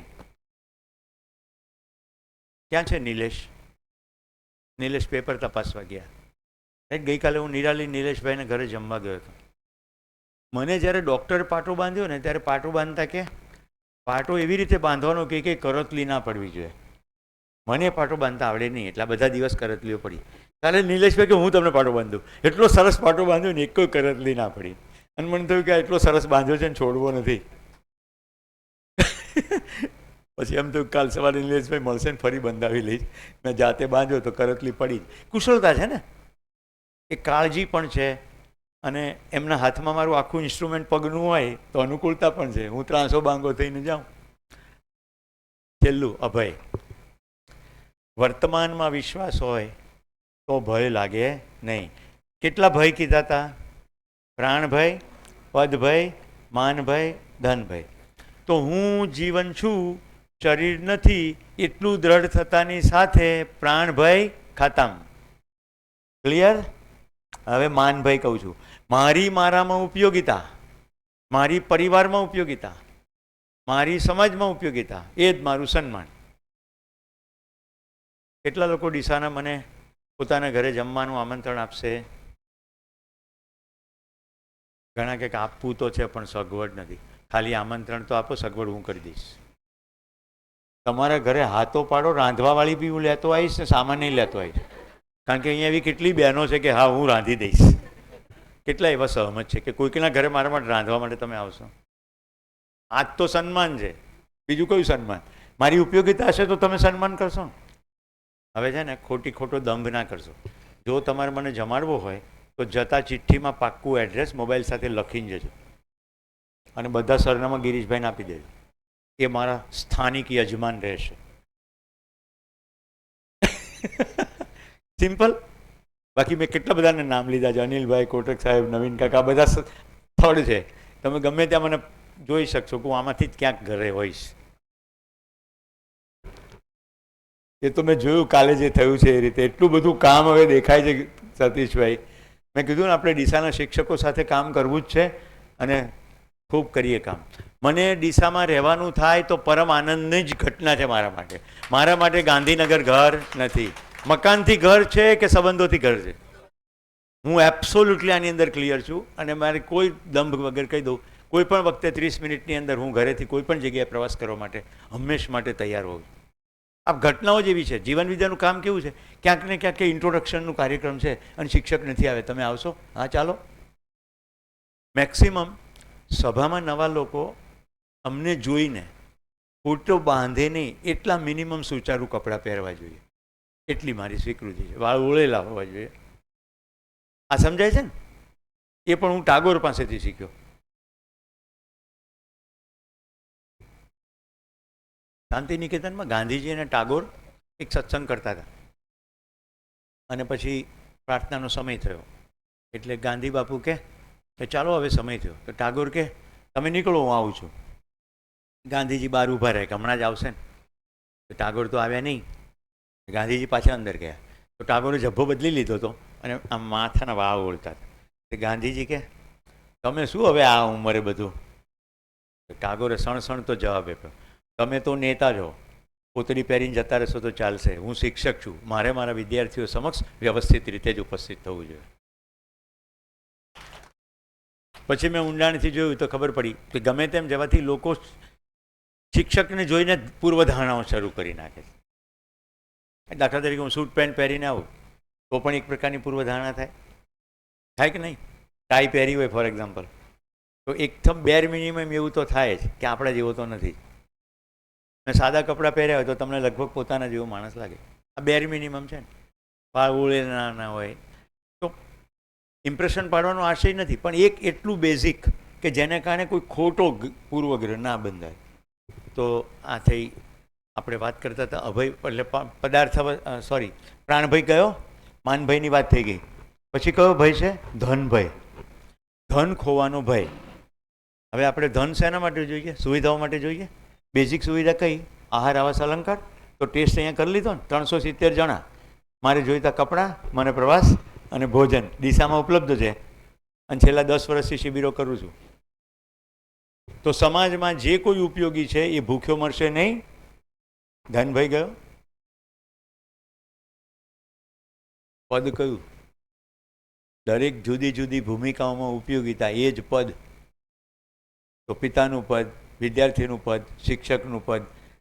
તો પદ ખોવાનો હવે ભય નથી. દરેક પદની અંદર ઉપયોગીતા અને પૂરકતા. તો ચારેય ભય ગયા. તો આપણે આ નિયમ જોયો, બૌદ્ધિક નિયમ. ક્લિયર? કોઈના બૌદ્ધિક નિયમમાં ડિફરન્સ? અહીંયા જો બૌદ્ધિક નિયમમાં બુદ્ધિ શબ્દ છે. બોધ થઈ ગયો અસ્તિત્વનો, કે અસ્તિત્વમાં મબલખ છે બધું, સમૃદ્ધિ જ સમૃદ્ધિ છે, એટલે સંગ્રહ કરવાની જરૂર નથી. અસ્તિત્વ પરસ્પર દરેક એકમ ઉપયોગી અને પૂરક છે, એટલે સ્નેહ. જે જેવું છે એવી રીતે જ વર્તે છે, એટલે કશું કોઈ વિચિત્ર વર્તે છે તો મને નિયમ સમજાયો નથી, એટલે વિદ્યા.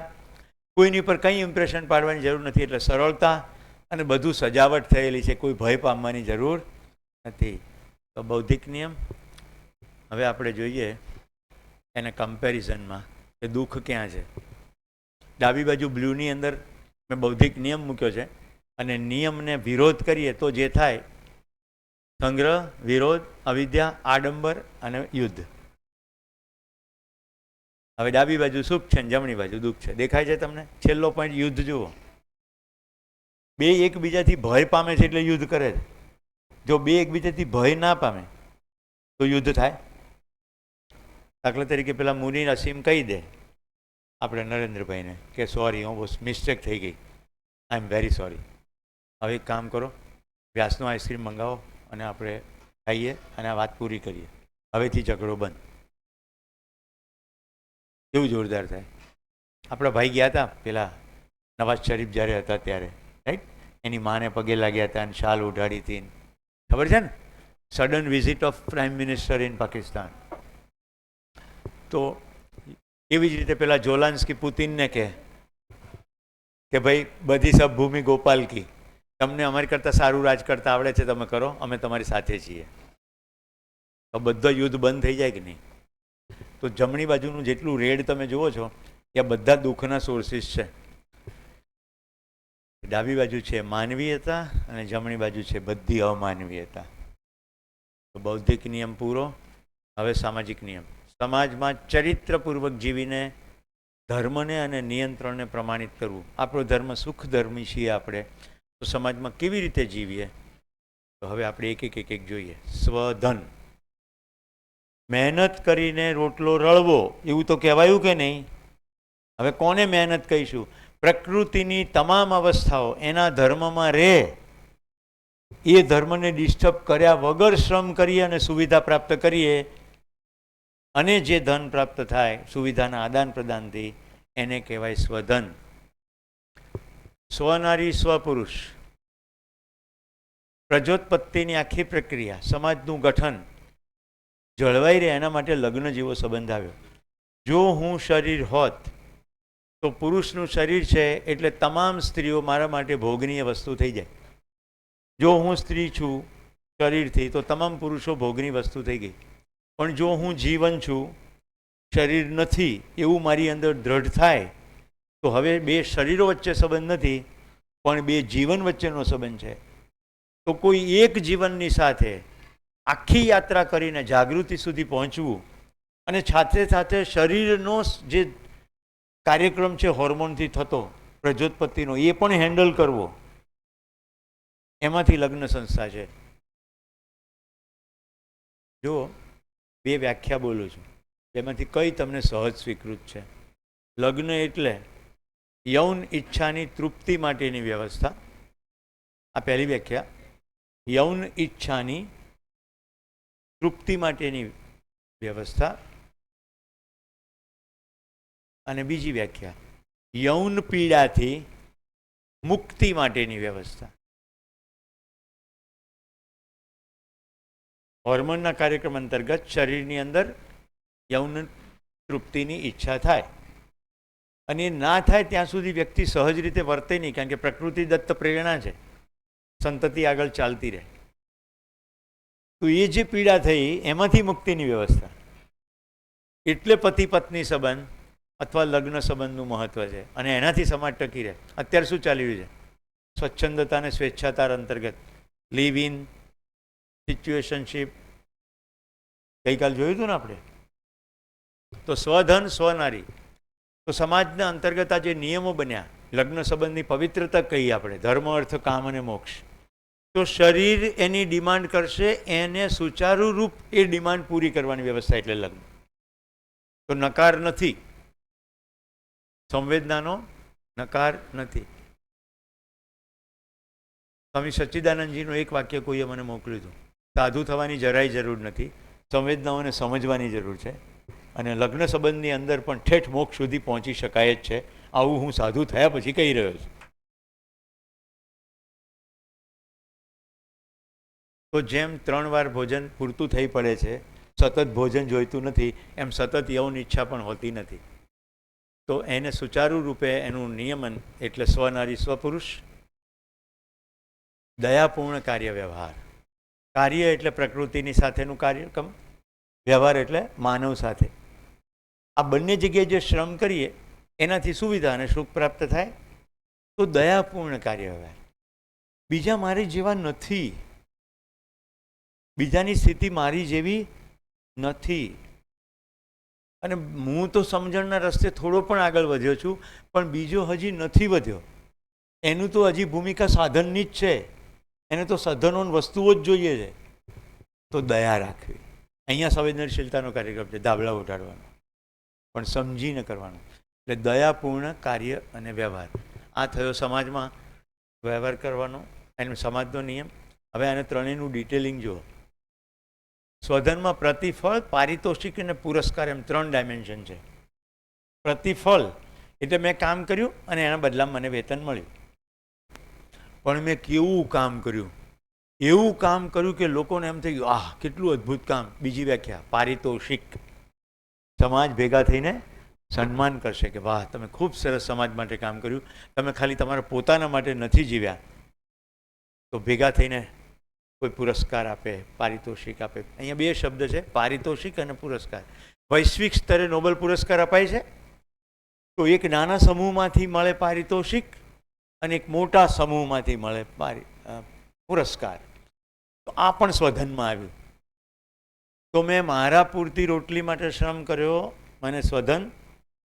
મેં મારા પૂરતું નહીં, તમારા માટે પણ કર્યું, અને તમે ખુશ થઈને કશુંક આપ્યું,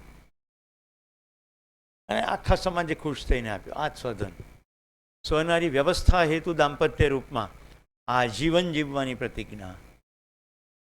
એ વ્યવસ્થા મેં તમને સમજાવી, શરીરની અને જીવનની. અને જીને દો ઓર જીઓ, કે જીઓ ઓર જીને દો, એ સૂત્ર તપાસ્યું છે ને. જીવવા દેવું અને જીવવું, કારણ કે પ્રકૃતિની 3 અવસ્થાઓ દેનની છે. એટલે પહેલાં જીવવા દેવું. તો આપણો સામાજિક નિયમ છે. આમાં માનવીયતા અને અમાનવીયતા જોઈ લો. ત્યારે રેડમાં જોશો એટલે ખબર પડશે. બીજાનું ઝૂંટવી લેવાનું, ઉલ્લુ બનાવવાના, બધા પ્રકારના સાયબર ફ્રોડ, પરધન થઈ ગયું ઠંડખા. એ જ રીતે પરનારી પરપુરુષ, લગ્ન બહારના સંબંધો, એકથી વધુ સાથે સંબંધો. સોમ ત્યાગીજીને એક મેડિકલની સ્ટુડન્ટે પ્રશ્ન પૂછેલો. અમે તો બધું એનેટોમી જાણીએ છીએ, રાઈટ. હું ભણું છું, મારી યૌનની ઈચ્છા માટે મારે 1થી વધારે પાર્ટનર હોય તો આમાં પ્રોબ્લેમ શું છે? સોમ ત્યાગીજીએ સિમ્પલ જવાબ આપ્યો, તમારા માતુશ્રી પણ આવું કરે, તમને સ્વીકાર્ય છે? તો સ્વીકાર્ય નથી, તો સહજ સ્વીકૃતિમાં નથી. પરનારી પરપુરુષ અને પરપીડાત્મક કાર્ય વ્યવહાર, બીજાને પીડા આપીને મેળવી લેવું. તો જેને પીડા આપીશું, એનું શોષણ કરીશું, એ વિદ્રોહ કરશે જ. ઘરની અંદર વિદ્રોહ થાય એને કંકાસ કહે, સમાજમાં સંઘર્ષ કહે, અને બોર્ડર ઉપર યુદ્ધ કહે. જ્યાં જ્યાં શોષણ થાય ત્યાં વિદ્રોહ થાય ને થાય. કારણ કે માનવને શોષણ અથવા શાસન સહજ સ્વીકાર્ય નથી. કાલની સાંજ મારી એટલી અદ્ભુત હતી. કાલે હું એક પેઇન્ટરને મળ્યો, આખા કપડાં રંગથી ભરપૂર હતા, બંને હાથ પણ રંગવાળા હતા. એટલો મને ભાવ હતો એનું પ્રેમથી ભેટી પડું. પણ મને થયું કે એક કામ વધશે, કારણ કે મારા કપડાં એવા થાય એટલે પછી એને ધોવાનો કાર્યક્રમ થાય. એણે અમને કબીર સાહેબના ભજનોની પંક્તિઓ કીધી. મેં કીધું કાલે સવારે શિબિરમાં આવી જાઓ. કોઈને દેખાવથી આંકશો નહીં. એટલો સુંદર કંઠ અને એટલી લહકથી અને વ્યાપકનો મહિમા ગાતી વાતો. હું એમની યુટ્યુબ ચેનલ છે એવું એમણે કહ્યું, એમનો નંબર મેં લઈ લીધો. બ્રેકની અંદર કોશિશ કરીશ એમાંનું કોઈ ગીત યુટ્યુબમાં આપણે જોઈ શકીએ તો એમને તમને પરિચય કરાવીશ. ડીસામાં જ રહે છે.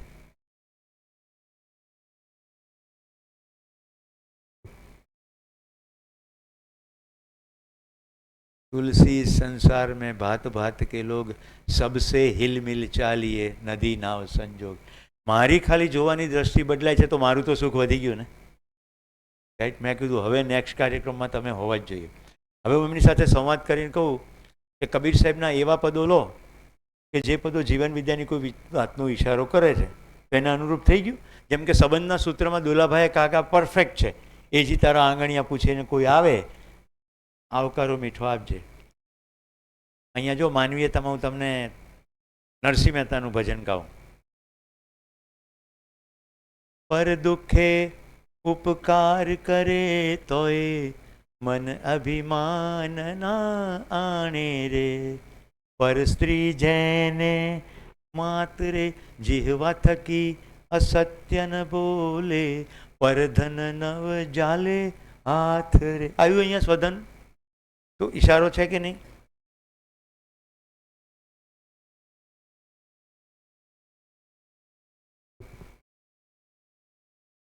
અધ્યયનના સંદર્ભમાં ભદ્રાબેન સવાઈના કંઠે ગાંધી આશ્રમમાં બેઠા બેઠા મેં વર્ષો પહેલાં એક ભજન સાંભળ્યું હતું. ભજન એટલું બધું ગમી ગયું કે પછી ભદ્રાબેનને મળીને રેકોર્ડ પણ કરી લીધું. રાઈટ. કોઈ મ્યુઝિક વગર ભદ્રાબેન સવાઈએ ગાયું. ખાલી એક જ પંક્તિ ગાઉં છું. ના દો તો પ્રભુ ભલે ના દેશો દર્શન તમારા, આ જન્મે મારા. આ જન્મમાં ભગવાન તમે દર્શન ના દે તો ચાલો.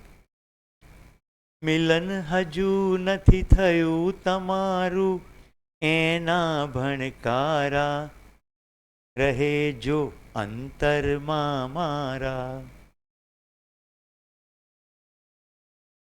હજી મને મિલન નથી થયું એના ભણકારા જો મને સતત રહે ને તોય ઘણું છે. ભલે તમે દર્શન ના દો તો મારું અધ્યયન ચાલતું રહેવું જોઈએ. ઉત્સવ રંગે ભલે જ રમીએ ઘરના જન સારા, સજીને શણગારો સારા. બધું કરીએ, મિલન હજુ નથી થયું તમારું એના ભણકારા, હૃદયમાં કે અંતરમાં રહે મારા. કેવું લાગે ગિરીશભાઈ? ભજનો આધારિત પણ જીવન વિદ્યા શિબિર થાય કે ના થાય? થાય. પિક્ચરના ગીતો આધારિત પણ થાય. જીના યહાં મરના યહાં ઇસકે સિવા જાના કહા. અહીંયા બનાવીશું પછી. સ્વર્ગ યહીં અત્યારે છે, નર્ક યહીં ઇસકે સિવા જાના કહા. કલ ખેલ में हम हो न हो गर्दिश में तारे रहेंगे सदा.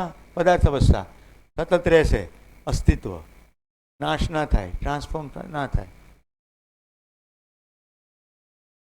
ભૂલેંગે હમ શાયદ ભૂલેंगे वो पर हम तुम्हारे रहेंगे सदा. શરીર મારું નહીં રહે, નામ ગુમ જાएगा.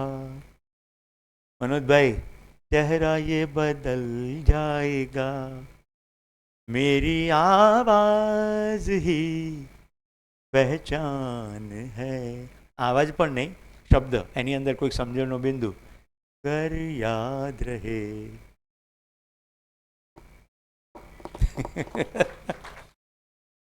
એકેય ગીત નકામું નહીં, એકેય અભિવ્યક્તિ નકામી નહીં. માનવ સમાજે જ ભેગી કરી મારા માટે તો ઈશારો. સમજણ પડી કે ના પડી? તો અસ્તિત્વ નિરંતર પ્રસ્તુત છે. મારે જો સમજવું હોય તો મને સમજી શકાશે.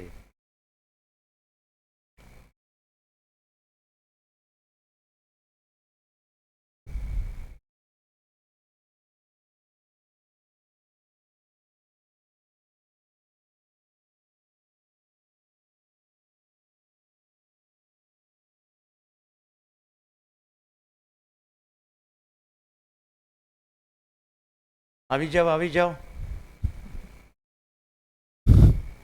ચાલો, અમાનવીયતા ક્લિયર થઈ ગયું. હવે પ્રાકૃતિક નિયમ. પ્રકૃતિમાં નૈતિકતાપૂર્વક જીવવીને સંતુલનને પ્રમાણિત કરવું. પ્રાકૃતિક નિયમ કેટલો છે? ઉપયોગિતા અને પૂરકતામાં બધું સજ્યું છે, એટલે બધું પરસ્પર સંતુલનમાં છે, સંરક્ષણ છે, બધું જ નિયંત્રિત છે. ઉપયોગિતા, પૂરકતા, સંતુલન, સંરક્ષણ. અત્યારે પ્લાસ્ટિકનો કે ઇસ્યુ છે. ઉન્માદ શેનો છે? બધું ભેગું કરવાનું. એટલે બહુ ભેગું કરીએ એટલે પ્રકૃતિનું દોહનને બદલે શોષણ થાય, એટલે બધું સંતુલન ખોરવાઈ જાય. બહુ લાકડું ફર્નિચર માટે જોઈએ તો ઝાડો કાપી નાખીએ એટલે અસંતુલન. રાઈટ? વધુ ઉત્પાદનના ઉન્માદમાં પેસ્ટિસાઇડની મદદથી આપણે જીવડાઓ મારી નાખ્યા એટલે પ્રકૃતિમાં અસંતુલન. જમીનની અંદરથી પાણી ખોદી નાખ્યું, રેડિયમ ખોદી નાખ્યું. રેડિયો એક્ટિવ બધા જ એલિમેન્ટ જે છે એ સંતુલનના અર્થમાં હતા. આપણે એને બહાર કાઢ્યા અને ન્યુક્લિયર પાવર બનાવ્યો અને ન્યુક્લિયર બોમ્બ બનાવ્યા. આવું કર્યું છે કે નથી કર્યું? પ્રાકૃતિક નિયમ કેટલો છે કે જમીનની સતહથી ઉપરની સપાટીમાં માનવ જાતને જેટલું જોઈએ ને એટલું બધું જ પર્યાપ્ત માત્રામાં ઉપલબ્ધ છે. આપણે કલ્પનાશીલતાની મદદથી બહુ વધુ લેવાનું ઉન્માદ. બાજુવાળાને પાડી દઈશ. પેલો આપણો પડોશી શું કહે છે? ખબરદાર, યુદ્ધ કર્યું છે, મારી જોડે એટમ બોમ્બ છે. તો મેં ગઈકાલે આરિફ મોહમ્મદ ખાનની ક્લિપ નાનકડી જોઈ. એમાં કહે છે કે કોણ કહે છે એટમ બોમ્બ છે? અંદર ફાલુદાય હોય. હવે ખાલી આ વાત ઉપર આપણને હસવું આવે છે. ખરેખર ફાલુદા કઈ મજા આવે? બે પક્ષે ફાલુદા હોય તો આ ખોટા બીવડાવવાનું તો બંધ થાય પરસ્પર. રાઈટ? તો બધું અસંતુલન ને વિધ્વંસ, કારણ કે આ નિયમ સમજાયો નહીં. તો મિત્રો, આ માનવીયતા અને અમાનવીયતા, આ સાથે આપણે ત્રણેય નિયમ જોયા. ગઈકાલે મૂલ્યો જોયા. સ્થાપિત મૂલ્ય, શિષ્ટ મૂલ્ય, ઉપયોગિતા મૂલ્ય, કલા મૂલ્ય, માનવ મૂલ્ય, જીવન મૂલ્ય. એટલું યાદ રાખજો, શરીર ના હોય તે જે મૂલ્ય છે તે જીવન મૂલ્ય, અને શરીર હોય ત્યારે છે તે માનવ મૂલ્ય. કારણ કે માનવ એટલે જીવન અને શરીરનું સંયુક્ત સ્વરૂપ. ગઈકાલે ગિરીશભાઈએ સરસ પ્રશ્ન પૂછ્યો હતો માનવની વ્યાખ્યામાં. રાઈટ? માનવની વ્યાખ્યા ફરી વાર જોઈ લઈએ એટલે આ મૂલ્યનીતિ ચરિત્ર બરાબર ધ્યાનમાં આવશે. મનાકાર કો સાકાર કરને વાલા. આકાર જીવનમાં થાય. મન તો જીવનનો એક ભાગ છે ને. મન, વૃત્તિ, ચિત્ત, બુદ્ધિ. મનમાં આવ્યું, તમારું નામ શું બેન? અંજલિબેનના મનમાં આવ્યું કે રસગુલ્લા બનાવવા છે. હવે જીવન સ્વરૂપમાં આવ્યું. રાઈટ? હાથ પગ ચલાવશે તો રસગુલ્લા બનશે કે ખાલી કલ્પનાથી રસગુલ્લા બનશે? એટલે મનમાં આવેલી જે કલ્પના છે એના સાકાર કરવાનો પ્રયત્ન કરશે. મનાકાર કો સાકાર કરને વાળા. પણ રસગુલ્લા બનાવતા બનાવતા પનીર બળી ગયું એટલે દુઃખ થયું. મન સ્વસ્થતા કા આશાવાદી. હવે આ કેમ કરીને સરખું કરવું? કોટક સાહેબ તો સાંજે મહેમાન તરીકે જમવા આવવાના છે. તો બૂમ પાડી ભાવનાબેન, ભાવનાબેન તમારા ઘરે પનીર છે? કે હા છે. તો હાશ, કંઈ જ વાંધો નહીં. એટલે સતત મન શાંત રહે, સ્વસ્થ રહે, એના માટે અંજલિબેને પ્રયત્ન કર્યો. મન સ્વસ્થતા કા આશાવાદી નહીં, પ્રમાણિત કરને વાલા. એટલે મેળવી લીધું પનીર અને ફરી બનાવ્યા. એ મેળવવાની આખી પ્રક્રિયા શરીરથી થાય કે ખાલી જીવનથી થાય? ચૈતન્ય એકમ. જીવન ચૈતન્ય એકમ છે. શરીરની મદદથી આ બધું કરે છે. એટલે માનવની વ્યાખ્યામાં એકલું જીવન નથી. જીવન તો ગાયના શરીરને પણ ચલાવે, પણ ત્યાં આ શક્ય નથી. કલ્પનાશીલતા અને કર્મ સ્વતંત્રતાનો વૈભવ કેવળ માનવનો છે. અને હું જળ પરમાણુ નથી, ચૈતન્ય પરમાણુ છું. એટલે મારું મૂળ સ્વરૂપ તો જીવન જ છે. હું ક્યારેક શરીર ચલાવું અને ક્યારેક નાય ચલાવું. જ્યારે ચલાવતો હોઉં ત્યારે આમ રીતે વર્તું. તો મૂલ્ય, ચરિત્ર અને નીતિ પરિવારમાં નિયમપૂર્વક જીવીએ. સ્થાપિત મૂલ્ય, શિષ્ટ મૂલ્ય એ જ ન્યાય છે. પ્રકૃતિમાં સંતુલન એ જ સત્ય છે. અને જે આપણે ચરિત્રની વાત જોઈ, સ્વધર્મ, સ્વનાય, આ બધી સમાજમાં નિયંત્રણ ધર્મ છે. આ આચરણની નિશ્ચિતતા માટે નિયમ ત્રયનું અધ્યયન જરૂરી છે. આ નિયમો મેં તમને કયા, અત્યારે ખાલી માહિતી મળી. અધ્યયન એટલે અસ્તિત્વમાં વસ્તુ જોવી, આજુબાજુ જોવા માંડો. ફોર એક્ઝામ્પલ એવું જુઓ કે જેના દાંપત્ય જીવનની અંદર સંવાદિતા છે એવું તમને લાગતું હોય, એમને જઈને પૂછો કે તમારામાં સંવાદિતા કેમ છે. તો તમે જોઈ શકશો કે અહીંયા જે પ્રસ્તાવ મૂકવામાં આવ્યો કે સ્નેહ નામનું મૂલ્ય ત્યાં પ્રવાહિત થઈ રહ્યું છે, ઘર્ષણ વગરનો વ્યવહાર થઈ રહ્યો છે, પ્રસ્તાવની ભાષા છે, તો તમારું અધ્યયન થશે. આદરણીય નાગરાજી પ્રત્યે કૃતજ્ઞતા. અને આ સાથે આપણે અહીંયા નિયમત્રય પણ પૂરું કર્યું. હવે આ જુઓ, બે માનવને જોડવા સમાનતા શેની કરવાની?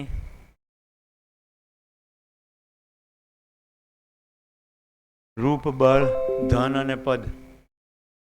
પાવર આપવો છે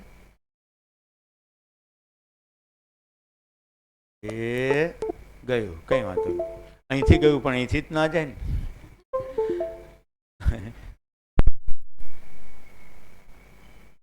હું તમારી સામે પ્રબોધન કેમ કરી શકું છું ખબર? શબ્દ, વસ્તુ. અધ્યયન એટલે જેટલું આવે ને સૂચના એને જોવું પડે, છેક નહીં. એકવાર ખબર પડી ગઈ પછી પરમેનન્ટ રહે. તો બે માણસને જોડવાનો આધાર રૂપ નહીં હોઈ શકે, બળ નહીં હોઈ શકે, પદ નહીં હોઈ શકે અને ધન પણ નહીં હોય. કેમ? કારણ કે મનું એ કોઈ સ્થાયી નથી.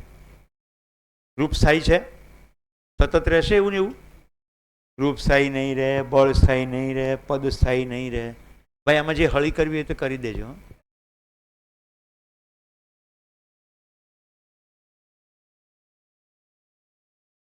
બાળપણમાં જે અમુક રૂપ ધરાવતું હતું, કિશોર અવસ્થામાં બદલાઈ જાય,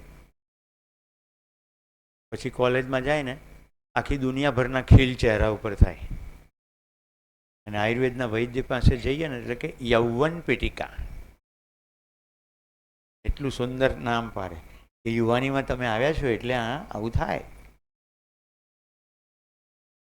વળી પાછું કંઈક ગોરેપનકી ક્રીમ લાવીએ ને કેટલાક લપેડા કરીએ, દવા બવા કરીએ, કંઈક હરખું થાય. પછી પણ શું સરખું રહે નહીં રે. તો હું એક વાક્ય ધીમે ધીમે બોલું છું, ધ્યાન રાખજો. સંસારની પ્રત્યેક માં સુંદર હોય છે, કારણ કે માં એટલે મમતા અને વાત્સલ્ય. જ્યારે કે એ માં બને તે પહેલાં જે રૂપ ધરાવતી હોય છે તે રૂપ શરીરનું પછી કદી એવું રહેતું નથી. એકવાર બાળકનો જન્મ થાય પછી શરીરનો આકાર બદલાઈ જાય છે. હા કે ના? કોઈને પોતાની માં કદરૂપી લાગે છે? કેમ? જોડવાનો આધાર રૂપ છે નહીં. બે માનવને જોડવાનો આધાર મૂલ્ય છે. રૂપ સ્થાયી નથી. ક્લિયર? બુઢા થતાં થતાં રૂપ ખતમ થઈ જશે અથવા બદલાઈ જશે. એવી જ રીતે બળ, એક સમયે હળી કાઢતા હતા એ બળ પણ સેમ નહીં રહે. પદ તો બદલાઈ જ રહ્યું છે. કુંવાર હતા ત્યારે દીકરા હતા, પરણ્યા પતિ થયા, બાળક થયું, પિતા થયા. આ રીતે પદ બદલાયું. ધંધાની અંદર પણ એ જ રીતે પદો બદલાયા કરશે, નોકરીમાં પણ.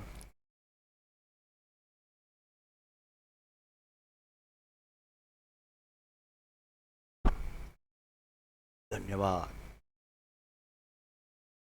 તો ધ્રુવ, બળ, ધન, પદનો આધાર સ્થાયી નથી. આપણે બધા સુખ ધર્મી છીએ. સમાનતાનો આધાર એકમાત્ર એ જ છે. તમારો ધર્મ સુખ, મારો ધર્મ સુખ. હવે પેલો હિન્દુ છે ને મુસ્લિમ છે ગયું, શીખ ઈસાઈ ગયું, તો આપણે બધા સરખા. આવ ભાઈ હરખા, આપણે બધા સરખા. એમાં હરખા એટલે શું ખબર છે? રાજી થઈ જાય, આપણે બે સરખા જ છીએ. આવ ભાઈ હરખા, આપણે બે સરખા. તો આપણે અહીંયા પૂરું.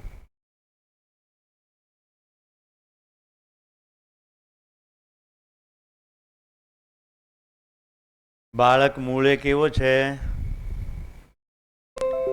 સત્યનો ચાહક, જિજ્ઞાસુ, ન્યાયનો યાચક,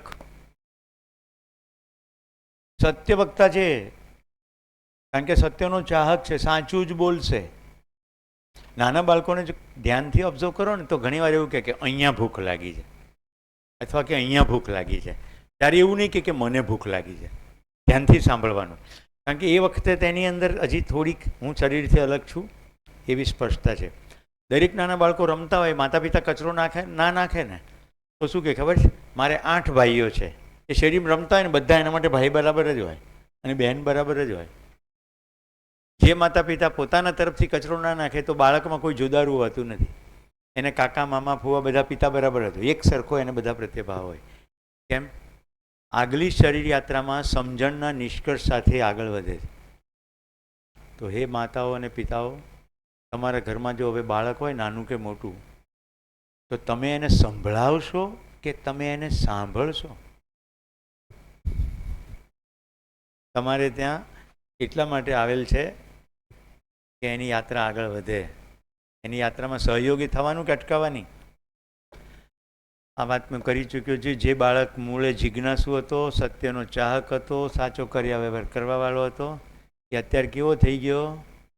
વાતો કરવામાં આત્મા પરમાત્મા અને જીવવામાં ગાડી બંગલો.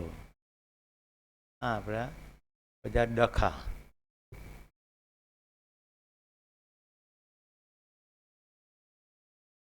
હવે કેટલીક ડ્યુઆલિટીઝ આપણે જોઈએ છે.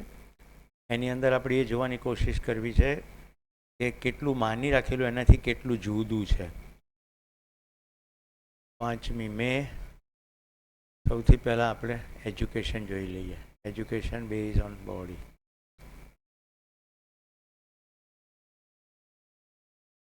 આપણને 3 શાસ્ત્રો વારસામાં મળ્યા. આનો મેં તમને રેફરન્સ કર્યો હતો. અર્થશાસ્ત્ર. અર્થશાસ્ત્ર કેવું મળ્યું? આવું કહેવામાં આવ્યું આદમ સ્મિથે, થિયરી ઓફ હ્યુમન વોન્ટ્સ. આખું જે ડોક્યુમેન્ટ છે અહીંયા હું તમને વાંચવાનું નથી કહેતો, ખાલી હું તમને કહેવા માગું છું કે કેવી રીતે આવા બધા ડોક્યુમેન્ટો. કોઈ એક ઇકોનોમિસ્ટે કીધું, it is applicable in our daily life. Everybody requires at least some basic knowledge about economics in daily life. હવે આદમ સ્મિથે શું કીધું? Human wants are unlimited and resources are always scarce. આવું આદમ સ્મિથભાઈ બોલ્યા. રાઈટ? અંજલિ રાજી થઈ ગઈ કારણ કે એના ઇકોનોમિક્સમાં આવું ભણાવ્યું હતું. કોઈ એક ધોળિયો ઊંચો કંઈક બોલે અને બાકીની પ્રજા વાહ, હ્યુમન વોન્ટ્સ આર અનલિમિટેડ. કેમ? કારણ કે પેલો જે બોલે ને વ્યક્તિ પોતાનામાં જોઈએ, હા મારે અનલિમિટેડ છે, પણ એવું તપાસે જ નહીં પેપર પર કે મારી ખરેખર જરૂરિયાત કેટલી. તો હ્યુમન વોન્ટ્સ ક્યારેય અનલિમિટેડ છે જ નહીં. આપણી અનલિમિટેડ વોન્ટ જીવનની છે. પ્રેમ સતત જોઈએ, અસીમ જોઈએ. સન્માન સતત જોઈએ, અસીમ જોઈએ. આગે ના સુખ શાંતિ સંતોષ આનંદ અસીમ જોઈએ, પણ એ ક્વોન્ટિફાય થયેબલ નથી. એ સમજણથી આવે. શરીરની જરૂરિયાતો સીમિત છે. 100 વર્ષ જીવો ને રોજની 50 રોટલી ખાવ તો એ ગુણાકાર કરશો તો સીમિત જ છે. અસીમ તો આ થિયરી ખોટી પડી ગઈ. પણ આ થિયરી સાચી હોવાને કારણે આખું અર્થશાસ્ત્ર કેવું વિકસ્યું? ડૉક્ટર સુરેન્દ્ર પાઠકનો હું આભાર માનું છું, જેમણે આવા બધા ચાર્ટ તૈયાર કર્યા છે. બાબાજી સાથે પણ એમણે સમય ગાળ્યો. અત્યારે મધ્યપ્રદેશ સાગરમાં રહે છે અને અમારા બધાના અધ્યયનમાં ટીચર રહ્યા છે.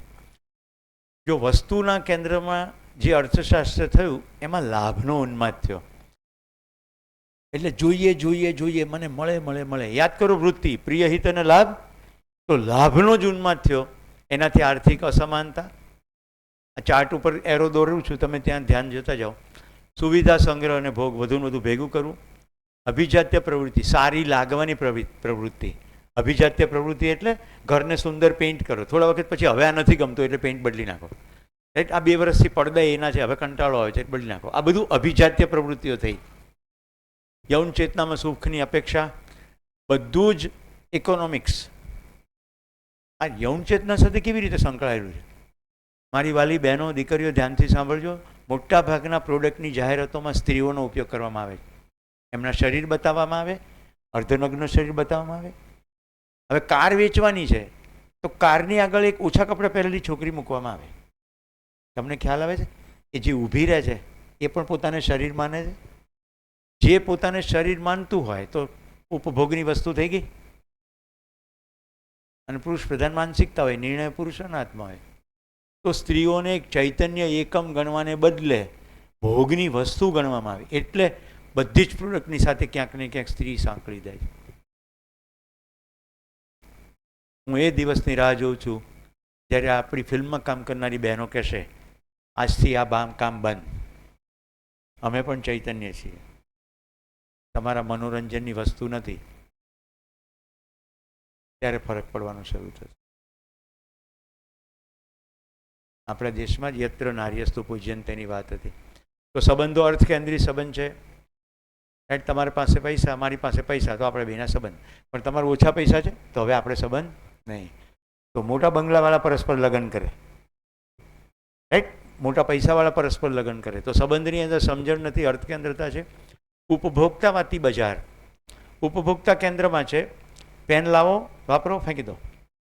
શર્ટ લાવો, વાપરો, ફેંકી દો. જલ્દી જલ્દી ફેંકી દો. હવે જલ્દી જલ્દી વાપરીને ફેંકી દો એટલે કેટલો કચરો ઉત્પન્ન થાય. એક સમયમાં ફાઉન્ટેન પેન આવતી, કોટક સાહેબે વાપરી છે, મનોજભાઈએ વાપરી હશે, સહી ભરતા. અને પેન તો કેવું કહેતા ખબર છે? 7મા ધોરણથી વાપરું છું, 3 વર્ષથી આ પેન વાપરું છું. હું આટલા સમય સુધી પેન સાચવી શક્યો એનું ગૌરવ હતું. અત્યારે આખી વ્યાખ્યા બદલી ગઈ, કાલ જ લાવ્યો નવું, મારી પાસે લેટેસ્ટ પેન છે. પૂંજીવાદી પ્રવૃત્તિ, બધી પ્રવૃત્તિ પૈસાનું પ્રદર્શન, શોષણ અને અપરાધ. સંપ્રદાયના નામે એક ભારતના ધર્મગુરુએ એક મોટો ઇન્ટરનેશનલ ડાન્સ ફેસ્ટિવલ દિલ્હીમાં કર્યો હતો. અસંખ્ય ઝાડ કાપી નાખ્યા અને પછી કે અમે એના બદલામાં સામે ઝાડ વાવ્યા, કારણ કે ગ્રીન ટ્રિબ્યુનલે કેસ ઠોકી દીધો. મને તમે કહો, એક પણ ઝાડ કાપ્યા પછી બીજું ઝાડ વાવીએ તો પહેલાં જેવું સેમ સ્થિતિ બને ખરી?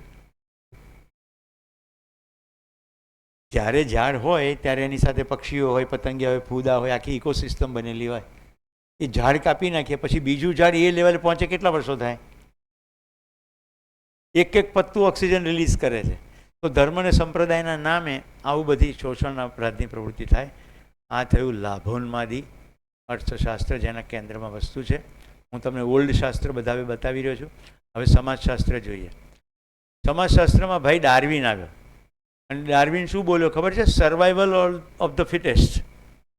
આ ડાર્વિનનું પેપર છે, મેં હાઇલાઇટ કર્યું છે. The biological concept of fitness is define as reproductive success. આ માણસે તો હદ કરી નાખી.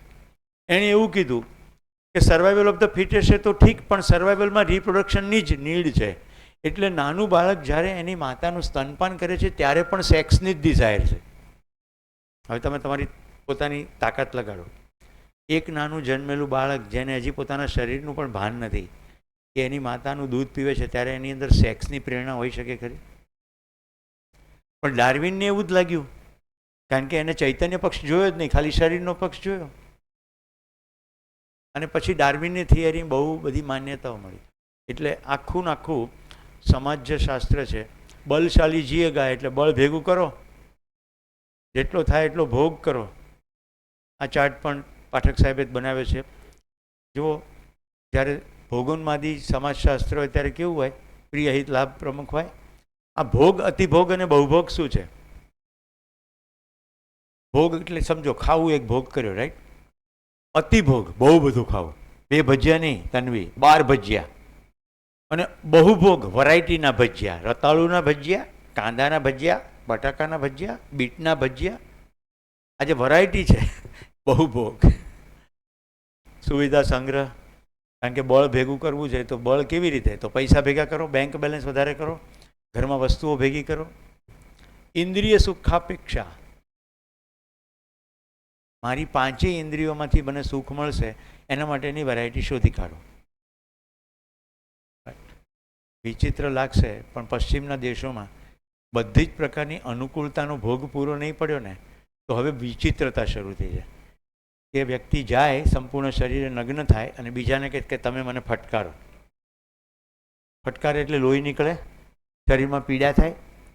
પીડામાંથી ખુશી મેળવવાનો પ્રયત્ન, કારણ કે બધું સુવાળું અનુકૂળ થઈ લીધું પણ પૂરું થયું નહીં. વિચિત્ર લાગે છે પણ છે. બધા જ એડવેન્ચર સ્પોર્ટ્સ એડ્રીનાલિન કિક છે. શરીરમાં એડ્રીનલ નામની ગ્રંથિ છે. જ્યારે તમે અત્યંત ભય અનુભવો ત્યારે તમારો સરસ પરફોર્મન્સ થાય એટલા માટે એડ્રીનલ ગ્રંથિમાંથી સ્ત્રાવ થાય. એની પણ એક મજા છે. હું ટ્રેકિંગમાં, હાઇકિંગમાં જાઉં છું એટલે મને ખબર છે.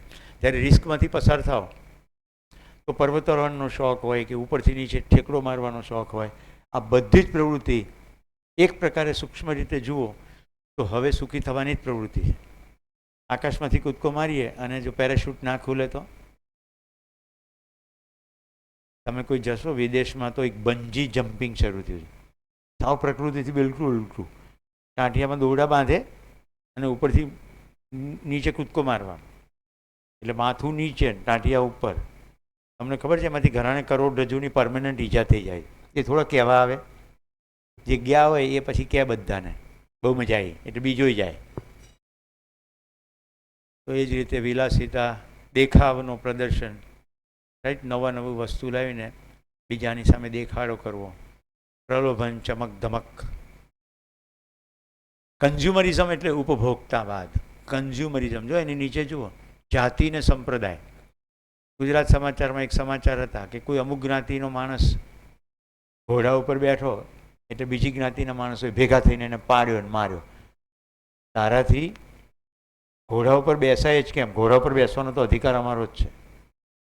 એક શિબિરમાં એક બહેન કહેતી હતી કે સાહેબ અમારે સ્થિતિ એવી છે કે અમે ગામમાં જઈએ તો બસમાંથી ઉતરીને ચંપલ ના પહેરાય. ચંપલ અમારે થેલી મૂકી દેવાના, ખુલ્લા પગે જ જવાનું. કારણ કે જે ઉચ્ચ જ્ઞાતિના લોકો છે એ સ્વીકારતા જ નથી. ચંપલ તો એમને જ પહેરવાનો હોય, અમારે તો પહેરાય જ નહીં. માથું ઢાંકવાનું, લાજ કાઢવાનું હજી ઘણી બધી જગ્યાએ છે. આવું કેમ છે? જાતિ સંપ્રદાય સાથે માન્યતાઓ છે, લિંગ વર્ણ સાથે. તો આ થયું ભોગોન્માદી. અને ત્રીજું હવે મનોવિજ્ઞાન જોઈએ. એની અંદર સાયકોસેક્સ્યુઅલ સ્ટેજીસ. ફ્રોડભાઈ બોલ્યા, જેમ પેલો ડાર્વિન બોલ્યો ને એવું. જો શું કહે છે? believed that life was built around tension and pleasure. Freud also believed that all tension was due to the build-up of libido, sexual energy, and that all pleasure came from its discharge. જેમ મેં તમને ડાર્વિનની વાત કરી હતી, આને તો બધા સ્ટેજીસને સાયકોસેક્સ્યુઅલ stages કીધા. એટલે બધી પ્રવૃત્તિના મૂળની અંદર કામની વાસના રહેલી છે. આખી માનવજાત કામની વાસનાને કારણે જ પ્રેરિત છે એવું કહેવામાં આવ્યું. આપણા દેશમાં તો કેટલી બધી તપસ્યાઓ થઈ, બ્રહ્મચર્યના કેટલા બધા પ્રયોગો થયા, પણ આ ભાઈ ત્યાંથી બોલ્યો અને ભણાવવામાં તો એ જ અહીંયા પણ આવે. રાઈટ. આપણે કોઈ પણ મનોવિજ્ઞાન ભણતા હોય તો હું તમને સજેસ્ટ કરું. મેં ભારતનું મનોવિજ્ઞાન BA અને MA લેવલનું ભણ્યો યુનિવર્સિટીથી, જીવન વિદ્યા પહેલાં, અને પછી પશ્ચિમમાં ભણ્યો એટલે હું ત્યાંય જોતો ગયો. અને અત્યારે પણ હું મનોવિજ્ઞાનની બધી વિચારધારાઓને વાંચતો રહું છું. બાબાજીએ જે કામ કર્યું છે ને, મનોસંચેતનાવાદી મનોવિજ્ઞાન, નાચવાનું મન થાય. કેટલું ગજબ કામ કર્યું છે. પેલા બધા મચ્છરિયા જેવા લાગવા માંડે કે કેટલું સૂક્ષ્મ નાનું નાનું જોયું છે અને એનું ઇમ્પેક્ટ આખી માનવ જાત પર કેવી રીતે પડે. તો જુઓ, અત્યારે શરીર કેન્દ્રિત કામોન્માદી મનોવિજ્ઞાન જુઓ. સ્વચ્છંદ અને યૌનાચાર, અતિભોગ બહુભોગ સમજાવ્યું. કામ વાસનાને વધારો થાય તેવા જ પ્રકારનું મીડિયા, તેવા જ પ્રકારનું લિટરેચર. પોર્નોગ્રાફી તો બધા જાણે છે ને, ઇન્ટરનેટની મદદથી વર્લ્ડ વાઇડ પોર્નોગ્રાફી. એ પોર્નોગ્રાફીને કારણે વ્યક્તિને એવું જ જોયા કરવાનું મન થાય, એની ટેવો પડે. નાના બાળકોને પણ આ સ્થિતિ થાય. મારા કોર્પોરેટ કંપનીના એક ભાઈ એમના પત્ની, દીકરી અને બા બાપુજી સાથે ઘરે આવે. આવતા પહેલાં એને ફોન કર્યો કે સાહેબ અત્યંત ઇમરજન્સી છે, કોઈ પણ સંજોગોમાં 1 કલાક આપો. મેં કહ્યું સારું. બધા આવ્યા. ઘરમાં ખાલી એના પિતા દીકરીને મૂકવા આવ્યા અને બધા કારમાં બહાર બેઠા. મેં કીધું પણ તમે અંદર આવો. તો કે ના, જે વાત કરવાની છે એના અમારાથી દૂર રહીને દીકરી કહે તો કહે. મેં કીધું ના, મારા ઘરમાં બીજા રૂમમાં અમે બેસીશું. પણ એ ના જ આવ્યા. 7મા ધોરણની દીકરી, પેન્ડેમિકનો સમય, કેટલી ઉંમર? 7 ને 5 12. સ્કૂલો કોમ્પ્યુટરમાં ચાલતી હતી. એના પિતા એનું કોમ્પ્યુટર આપેલું, રોજે એ કોમ્પ્યુટરમાં કામ કરે. એક દિવસ ઇન્સિડન્ટલી દીકરી બાથરૂમમાં ગઈ, રૂમ ખુલ્લો હતો અને પિતાજી કોમ્પ્યુટર જોઈ ગયા અને આઘાત પામી ગયા. પછી કોમ્પ્યુટરને લઈ લીધું અને બધું તપાસ કર્યું. એ પેન્ડેમિક દરમિયાન એ 12 વર્ષની છોકરીને 3 છોકરાઓ સાથે અફેર્સ હતા. પોતાના નગ્ન ફોટા મૂકી ચૂકી હતી, એના નગ્ન ફોટાઓ હતા. અને છેલ્લાને તો એવું કમિટમેન્ટ કર્યું હતું કે હવે હું કોઈ પણ દિવસે આ પેન્ડેમિક પૂરું થાય એટલે ઘર છોડી દઈશ ને પછી આપણે લગ્ન કરી લઈશ. કેટલો બધો મોટો ભ્રમ, જે ફિઝિકલી મળ્યા નથી, ખાલી મીડિયમના માધ્યમથી. એ કઈ ઉંમર છે? હમણાં તમે વાંચ્યું 23 વર્ષની શિક્ષિકા અને 5મા ધોરણનો છોકરો. એટલે હું માનું છું સ્વચ્છંદતા અને યૌનાચાર સમજાઈ ગયું હશે. શૃંગારિકતા. માતા પિતા એના દીકરી નાના છે ત્યારથી એનો એવો શણગાર શરૂ કરે મોડર્નનેસના નામે કે દીકરી નાનપણથી અંગ પ્રદર્શન શરૂ કરે. મને એવું કહેનારા મળ્યા છે કે છોકરીઓ પોતાના મન ફાવે કપડાં નહીં પહેરવાના, મન ફાવે શું કામ? સંપૂર્ણ કપડાં ન પહેરો, પણ સમાજની અંદર સ્થિતિ છે એવી કે જે તમારી સ્વતંત્રતાનો આદર કરે. એની સ્થિતિનું નિર્માણ કરતા રહેવું પડે પહેલાં, પછી તમે ગમે તેમ પહેરો તો ચાલે. તો હું કોઈ રૂઢિવાદી માનસિકતાનો નથી. બહેનોને અને ભાઈઓને પોતપોતાની રીતે કપડાં પહેરવાની સ્વતંત્રતા છે જ, પણ જુઓ સ્થિતિ કે શું તમે તમારી વ્યક્તિત્વને આગળ કરો છો કે શરીરના કેટલાક અંગોને આગળ કરો છો. પુરુષને આકર્ષવાનો પ્રયત્ન છે તો પુરુષ તમારું શરીર જોશે. તમારો વ્યક્તિત્વમાં એવું શું છે કે વ્યક્તિ તરીકે તમને જુએ? આ સમજાય છે બહેનો? માતાઓની બહુ મોટી જવાબદારી છે. નાની નાની દીકરીઓને શણગાર કરતી વખતે ધ્યાન રાખવામાં આવે, મોડર્નનેસના નામ પર સ્વચ્છંદતા ન થાય. એવો શણગાર કે ભાઈ અને બહેન સાથે ના બેસી શકે,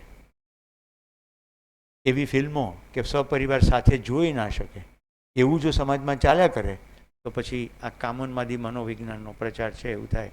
તો તમામ પ્રકારની અશ્લીલતા, એવા ગીતો, એવું સાહિત્ય આવું અત્યારે ચાલી રહ્યું છે આ ઓલ્ડ શાસ્ત્રોને કારણે. તો શું કરવાનું?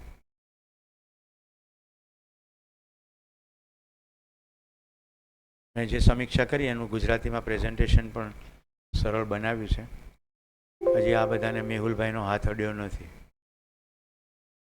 તમને ખુશી થશે, માત્ર મેહુલભાઈ જ નહીં, એલડી કોલેજ ઓફ એન્જિનિયરિંગના પ્રોફેસર ચંદ્રેશભાઈ વિઠલાણી, અંકલેશ્વરના એક આઈટી એન્જિનિયર રિપલ, આમ અને મેહુલભાઈ, એમ 3 જણા સ્વયંસ્ફૂર્ત વિધિથી મારા પ્રેઝન્ટેશનને રૂપાળા બનાવે.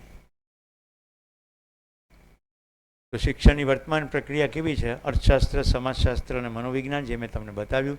લાભોન્માદી અર્થશાસ્ત્ર, આવશ્યકતા અનંત, સાધન સીમિત, એટલે સ્પર્ધા, શોષણ, વિદ્રોહ, સંગ્રહ, યુદ્ધ. ભોગોન્માદી સમાજશાસ્ત્ર એટલે બળવાન જીવે, રૂપબળ, પદ, ધન માટેની દોડ. કામોન્વાદી મનોવિજ્ઞાન એટલે કામની ઈચ્છા જ ચાલક બળ છે પ્રત્યેક કાર્ય ઉત્પાદનમાં. સ્ત્રી પ્રત્યે વિકાર. આ વર્તમાન પ્રક્રિયા છે. બદલવું પડશે કે ચલવી લેવું પડશે? હવે અર્થશાસ્ત્ર કેવું થશે? આવર્તનશીલ અર્થશાસ્ત્ર. સમાજશાસ્ત્ર કેવું થશે? વ્યવહારવાદી સમાજશાસ્ત્ર. માનવ વચ્ચેનો સમજણનો વ્યવહાર. અને મનોવિજ્ઞાન કેવું થશે? કામોન્માદી કે સંચેતનાવાદી? કામોન્માદીમાં શરીર છે, સંચેતનામાં જીવન છે. તો આપણે નવેસરથી આ, હવે કોઈને એમ થાય કે આ બધું છે, યસ, આ જે નામ બોલ્યો ને હું, વ્યવહારવાદી સમાજશાસ્ત્રનું પુસ્તક છે, સંચેતનાવાદી મનોવિજ્ઞાન પુસ્તક છે, આખું ઉપલબ્ધ છે, કશું બનાવવાનું નથી.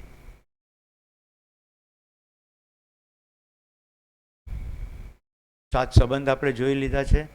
એક જરૂરત જોઈ લઈએ.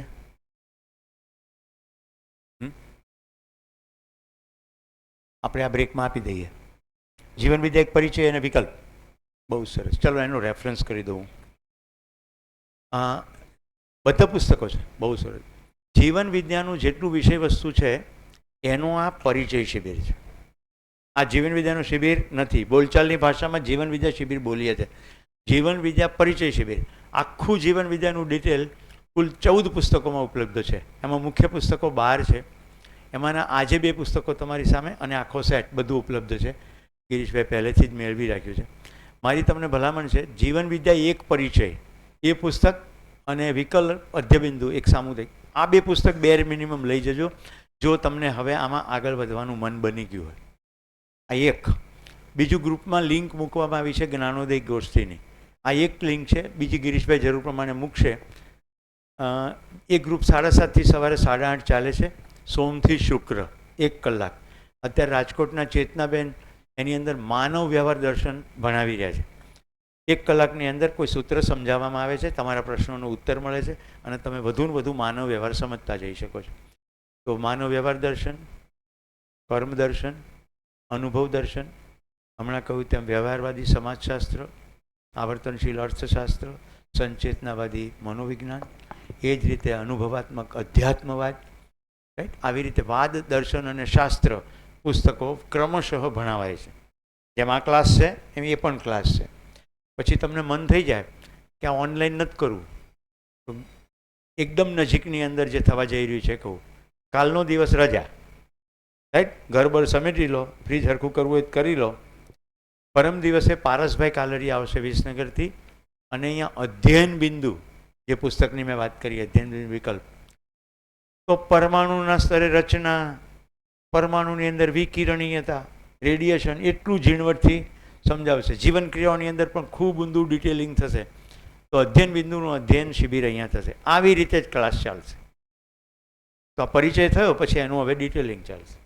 વિકલ્પ તરીકે મૂકવામાં આવશે તો કે ભાઈ જૂનો જે આદર્શવાદ છે એની કેટલી મર્યાદાઓ છે, ભૌતિકવાદની કેટલી મર્યાદાઓ છે, તપાસજો અને પછી આ દર્શનને એના પરિપ્રેક્ષ્યની અંદર ડિટેલમાં મૂકવામાં આવશે. તો એ રીતે અધ્યયન કરી શકશો. તો ઓનલાઈન અને રૂબરૂ. અને ભવિષ્યમાં હજી જેને એમ થાય કે થોડું એડવાન્સ પ્લાનિંગ કરવું છે તો 15મી જૂનથી મુંબઈ પાસે એક મોન્ટેરિયા વિલેજ, એક ગ્રામીણ રિસોર્ટ બન્યો છે. એટલે ગામડું ઊભું કર્યું છે. તેમાં દરજી, સુથાર, હજામ બધા છે. એક નાનકડું ધબકતું ગામડું છે. જીવન વિદ્યા પરિવારના જ એક ભાઈ ગોવિંદભાઈ વાઘાણી, આમ તો મોટા બિઝનેસમેન, પણ બધું સમેટી લીધું એમણે, અને આ બધા લોકોને વસાવ્યા છે. એ બધા રિયલ માણસો છે, કોઈ ડ્રામા નથી. દરજી જ છે અને ત્યાં કપડાં સીવે છે. ત્યાં તમે કપડાં સીવડાવી પણ શકો. એમના બાળકો ત્યાં ભણે છે આંગણવાડી, રાઈટ, અને બધા ત્યાં રહે છે અને સાથે રહેવાની પણ વ્યવસ્થા છે. તો એમણે એક શિબિર કર્યો, પછી એમનું મન બની ગયું. એટલે ત્યાં અગાઉ મારા 2 શિબિર થઈ ગયા, સોમ ત્યાગીજીના થઈ ગયા, અને હવે બાબાજી સાથે જેમણે વર્ષો ગાળ્યા અને સીધો પ્રશ્ન ઉત્તર કર્યા એવા રાકેશ ગુપ્તાજી માનવ વ્યવહાર દર્શન ભણાવવા માટે 15 જૂનથી 21 જૂન આવવાના છે. જે લોકોને આવવાનું હોય, હું પણ જવાનો છું સપરિવાર. અહીંયા જેટલા તમે જુઓ છો એમાંના ઘણા બધા છે. એટલે રાજુભાઈ એમના પરિવાર સાથે હશે, રાઈટ. અંજલમાંથી તો 19 જણા, તો એન્જિલમાંથી 19 જણા. મને લાગે છે એવા દિવસો હું જોઈ રહ્યો છું કે રાકેશ ગુપ્તાજીને ડીસા જ લાવવા યોગ્ય રહેશે. અત્યારે તો ભલે જઈએ. મને ગઈકાલનું એવું થયા કર્યું છે કે ડીસાની અંદર કેન્દ્ર બની જશે, અહીંયા નિયમિત રીતે અધ્યયન થશે. મેં મારી નિષ્ઠા વ્યક્ત કરી છે. દર મહિને હું એકવાર તો આવીશ જ. આપણે જેવી અનુકૂળતા 1 કે 2 દિવસ બેસીશું અને આની અંદર ઊંડું અધ્યયન શરૂ કરીશું. આવતા અઠવાડિયામાં જે અધ્યયન બિંદુ થઈ જાય ત્યાર પછી તમને એમ થાય કે હજી અધ્યયન બિંદુ રિપીટ કરવું છે તો હું તમારી સાથે અધ્યયન બિંદુ રિપીટ કરીશ. અધ્યયન બિંદુ પત્યા પછી હું તમને ગુજરાતીમાં, મેં અધ્યયન બિંદુ પુસ્તકનું ગુજરાતી કર્યું છે, અધ્યયન સહાયિકા એનું નામ પાડ્યું. એ બધાને આપજો.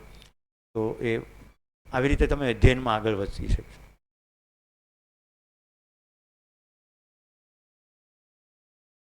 ભાઈ, મારું ધ્યાન જાય છે કે દર શનિવારે 11 થી 12 એન્જલ સ્કૂલમાં દર અઠવાડિયે ગોષ્ઠી થાય છે. તો જે લોકોને ઈચ્છા હોય ગોષ્ઠીમાં આવી શકે છે. કંઈ પણ દર શનિવારે 11 થી 12 આપણે રાગીની રોટલી કે જુવાર કે બાજરીની રોટલી, એક રોટલી, સબ્જી, થોડું લીલોતરી, કાકડી ટમેટા, થોડું જ. આજે બ્રેક કઈ નાનો છે એટલે બપોર ભોજન વધારે નહીં લો. જો હમણાં પોસ્ટર મૂકી દીધું 7 થી 11. હું માનું છું આ લિંક તો ગ્રુપમાં મુકાઈ જ ગઈ હશે. તો રજિસ્ટ્રેશનની પ્રક્રિયા પૂરી કરજો એટલે વ્યવસ્થા કરવાનો ખ્યાલ રહે.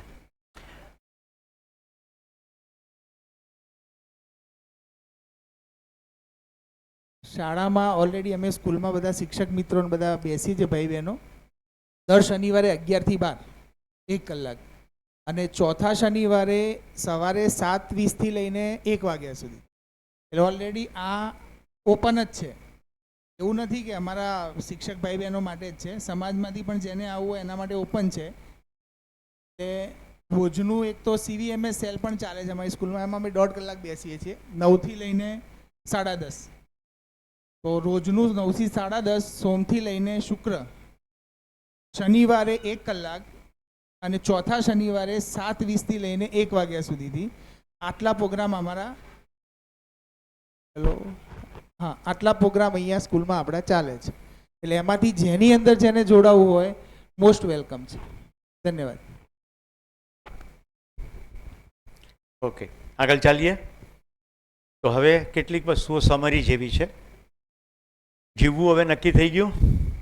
ખાવું પીવું 3 વાર અને સવારે ટટ્ટી જવું અને ઊંઘી જવું એટલે શરીર ચલાવવું અથવા જીવતા રહેવું.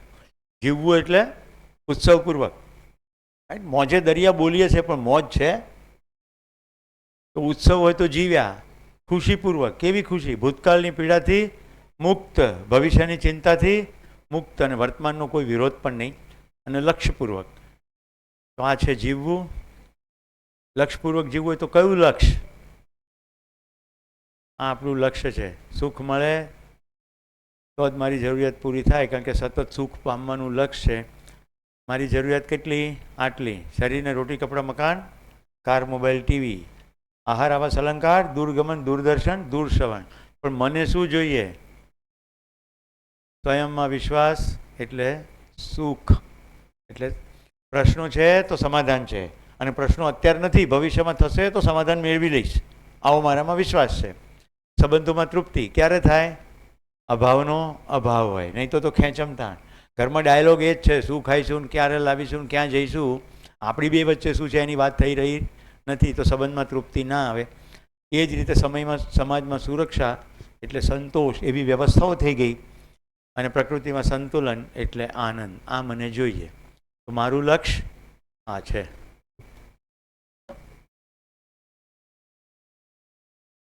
બચાવો પોતાની અંદર. આ તમારું લક્ષ્ય તમને લાગે છે?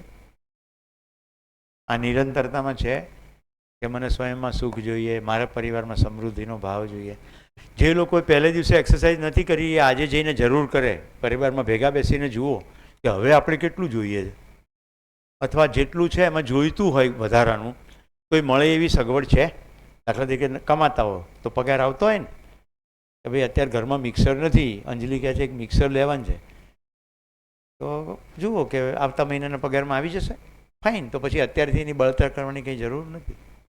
ત્યાં સુધી સંબંધ એવો રાખો કે મીનાબેનની પાસે જ મિક્સર માગી આવો. એમને માગવા, તમને માગતા સંકોચ ના થાય, ને એમને આપતા સંકોચ ના થાય. અને મિક્સર તમે વાપરતા બગડી જાઓ તો તમને જરાય ચિંતા ના હોય કે એમને કંઈ એ મને ખખડાવશે. રાઈટ? સંબંધનું સૂત્ર એટલું મહત્વનું હોય કે વસ્તુ પછી મહત્વની બને નહીં. સંબંધમાં ઉલટું એમ થાય, આ લેવડ દેવડને કારણે સમજણની બે બિંદુની વાત થાય છે. જો સુરત શું કરી રહ્યું છે તમને કહું, લક્ષ્યમાં પહોંચવા માટે. અત્યારે મારે હવે 3 જગ્યાએ પુલ થયા. સુરત એમ કહે છે સુરેશભાઈ પરમેનન્ટ આવી જાઓ, તમારા માટે ઘર તૈયાર છે. એક તો ઘણા બધાના ઘરો છે એ તો છે જ, પણ વિનુભાઈ માંડવિયાએ એવું ગોઠવી રાખ્યું છે કે તમને કોઈ અધ્યયનમાં ડિસ્ટર્બ ના કરે, તમે તમારી રીતે જીવી શકો, ઘર તૈયાર છે. સુરત કે આવી જાઓ. વિસનગરમાં તો 3 વર્ષથી એમાં હવે સ્કૂલ શરૂ થઈ ગઈ, ઇંગ્લિશ ગ્લોબલ ગાર્ડિયન સ્કૂલ, એટલે ત્યાં આવી જાઓ. અને અહીંયા આવતા પહેલાં ડીસા આવી જાવ એવું તો મને અંદરથી થવા માંડ્યું, અને અહીંયા એની પ્રતીતિ થઈ ગઈ. બોલો હવે ક્યાં રહેવું? હવે મને એટલું કહો, જો હું ડાયો હોઈશ તો ત્રણેયમાંથી એકેય જગ્યાએ મકાન બનાવીશ, એમાં ઉર્જા બગાડીશ? ના, મારે જોઈએ એવો રૂમ, જોઈએ એવો સોફા, હવે એમાં ઉર્જા બગાડાય નહીં. જોઈએ કેટલું સૂવા માટે? 6x4ની એક પથારી, એક ટોયલેટ, આનાથી વધારે શું જોઈએ? આવું તમે બધા સમજી જાઓ તો અહીંયા રહીશ. અધ્યયનની દ્રષ્ટિએ મારી જ્યાં ઉપયોગીતા ત્યાં રહેવું, બાકી બેગ તૈયાર ગમે ત્યાંથી ગમે ત્યાં જવા માટે. ઓકે? તો આ મારું લક્ષ્ય. એવું જો તમને અંદર બેસે તો પરિવારની અંદર સંવાદિતા આવશે. તો સુરતનો પ્રયોગ એવો છે કે ત્યાં અત્યારે 21 જણાનું લિસ્ટ છે, અને મારી પાસે કેલેન્ડર છે. 21 જણાના લિસ્ટમાં શું છે ખબર છે? કઈ તારીખે, કયા દિવસે, કેટલા વાગ્યાથી કેટલા વાગ્યા કોના ઘરે મિલન છે. એટલે સુરતના બધા અધ્યયનાથી પરિવારો પહેલેથી જ જાણે છે કે આવનારા 3 મહિના દરમિયાન આટલી તારીખોમાં આપણે આ ઘરોએ બેસવાનું છે. એટલે બધાના ઘરે બધા ભેગા થાય છે. જેના ઘરે યજમાન હોય એ કહે છે, એની સ્પષ્ટતા કરે કે ભાઈ જમવાનું રાખીશું કે કેમ. અનુકૂળતા હોય તો બધાનું જમવાનું થાય. હમણાં એક શિબિર ચાલ્યો ટિફિન સાથેનો, અધ્યયન શિબિર. બધા બપોરનું ટિફિન પોતાની સાથે લઈને આવે. સ્કૂલની અંદર શિબિર ચાલે આખો દિવસ, બધા ભેગા મળીને ટિફિન ખાય, અને મને બધા ફોટા મોકલે. એટલી બધી મજા પડે બધા ભેગા થઈને જમતા હોય, એટલી બધાને મોજ પડે છે. તો નિયમિત રીતે મળે છે. એ સામે એવું થઈ શકે કે નહીં? થઈ શકે કે નહીં? તમે આટલા બધા શિબિરાર્થીઓ છો, નક્કી કરો કે આપણે અધ્યયન માટે ભેગા થવું છે. ચાલો કોઈ નિયમ નક્કી કરો કે 15 દિવસે એકવાર મળીશું. પહેલેથી નક્કી કરીએ કોના ઘરે મળીશું. ઘરમાં મળવાથી શું થાય ખબર છે? એકબીજાનો વધારે વિગતે પરિચય થાય. ઘરમાં મળવાથી સંવાદ થાય. જેમ કે આ તો સદભાગ્ય છે, ગિરીશભાઈ સતીશભાઈના માતા પિતાઓ પણ અહીંયા ભાગ લઈ રહ્યા છે. રાઈટ? દીપિકાબેનના પિતાજી તબિયતને કારણે ભાગ નથી લઈ રહ્યા, પણ ટેલિવિઝન ઉપર સતત જોઈ રહ્યા છે. એટલે હું ઘરે જાઉં ને ત્યારે ચાલતું હોય, કારણ કે એક સેશન પછીનું અપલોડ થાય છે, તો હું ઘરે જાઉં ત્યારે રોજ જોતા હોય. મતલબ કે પરિવારમાં જે નથી આવી શકતા એમનો પણ તમને પરિચય થાય, એમ પરસ્પર ઘનિષ્ઠતા વધશે. પછી શું થશે ખબર છે? તમને અંદર એક મોટો સમૃદ્ધિનો ભાવ આવશે. મારા પરિવારમાં 4 નહીં 40 છે. મને તકલીફ પડશે તો મારો પરિવાર બાજુમાં ઊભો છે. તમારે ચિંતા ભવિષ્યની જતી રહેશે. અત્યારે ચિંતા કેટલી છે?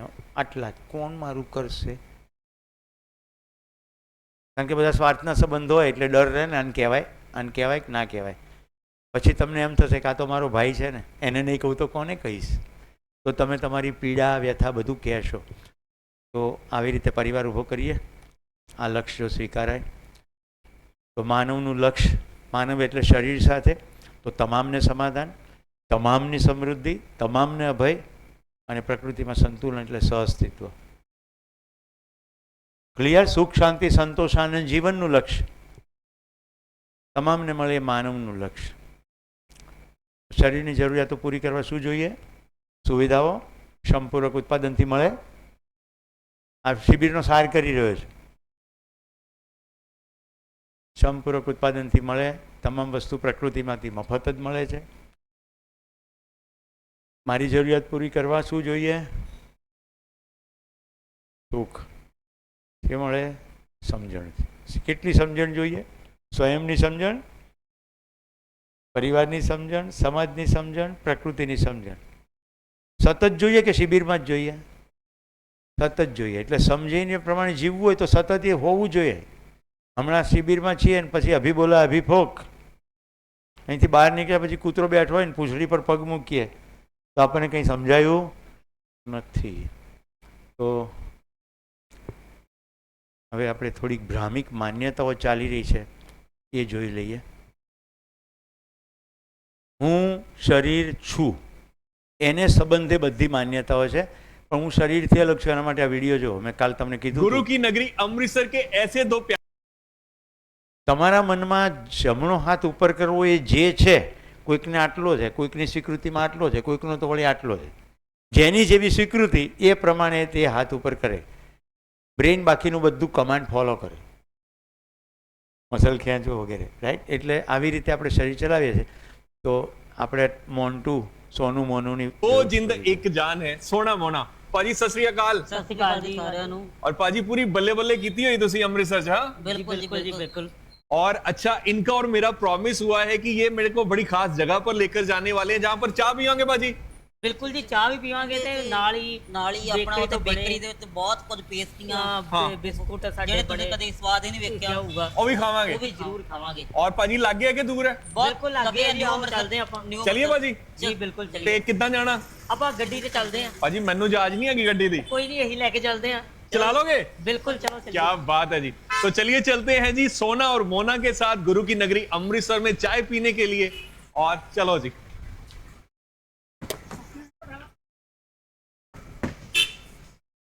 તમે મને નક્કી કરીને કહેજો કે બેમાંથી पाजी કોણ ड्राइव ગાડી कौन कर ચલાવે रहा છે. है सोना बाजी या मोना बाजी this is coordination coordination yes क्या बात है जी और इधर देखिए गियर एक भाई ने डाले हैं तो स्टीयरिंग दूसरे भाई ने और पाजी रेस कौन दे रहा है ब्रेक ब्रेक कौन कर रहा है जी कंट्रोल रेस और ब्रेक दोनों मेरे पास रेस और ब्रेक आपके पास है यस और इधर से जो है शिफ्ट किया जाता है गियर किया जाता है पाजी आप तो वट गड्ढे पे पूरे पूरे वट ਕੱਢੇ ਹੋਏ ਪੰਜਾਬੀ बड़ी अच्छी ड्राइव कर रहे हो पाजी हाँ जी, क्या बिल्कुल। बात है भाई ये कोऑर्डिनेशन है जैसे भाइयों ने बताया कि एक भाई के पास ધ્યાનથી જુઓ છો, એક ગેર પાડે છે અને બીજો ભાઈ બ્રેક અને એક્સિલેટર આપે છે.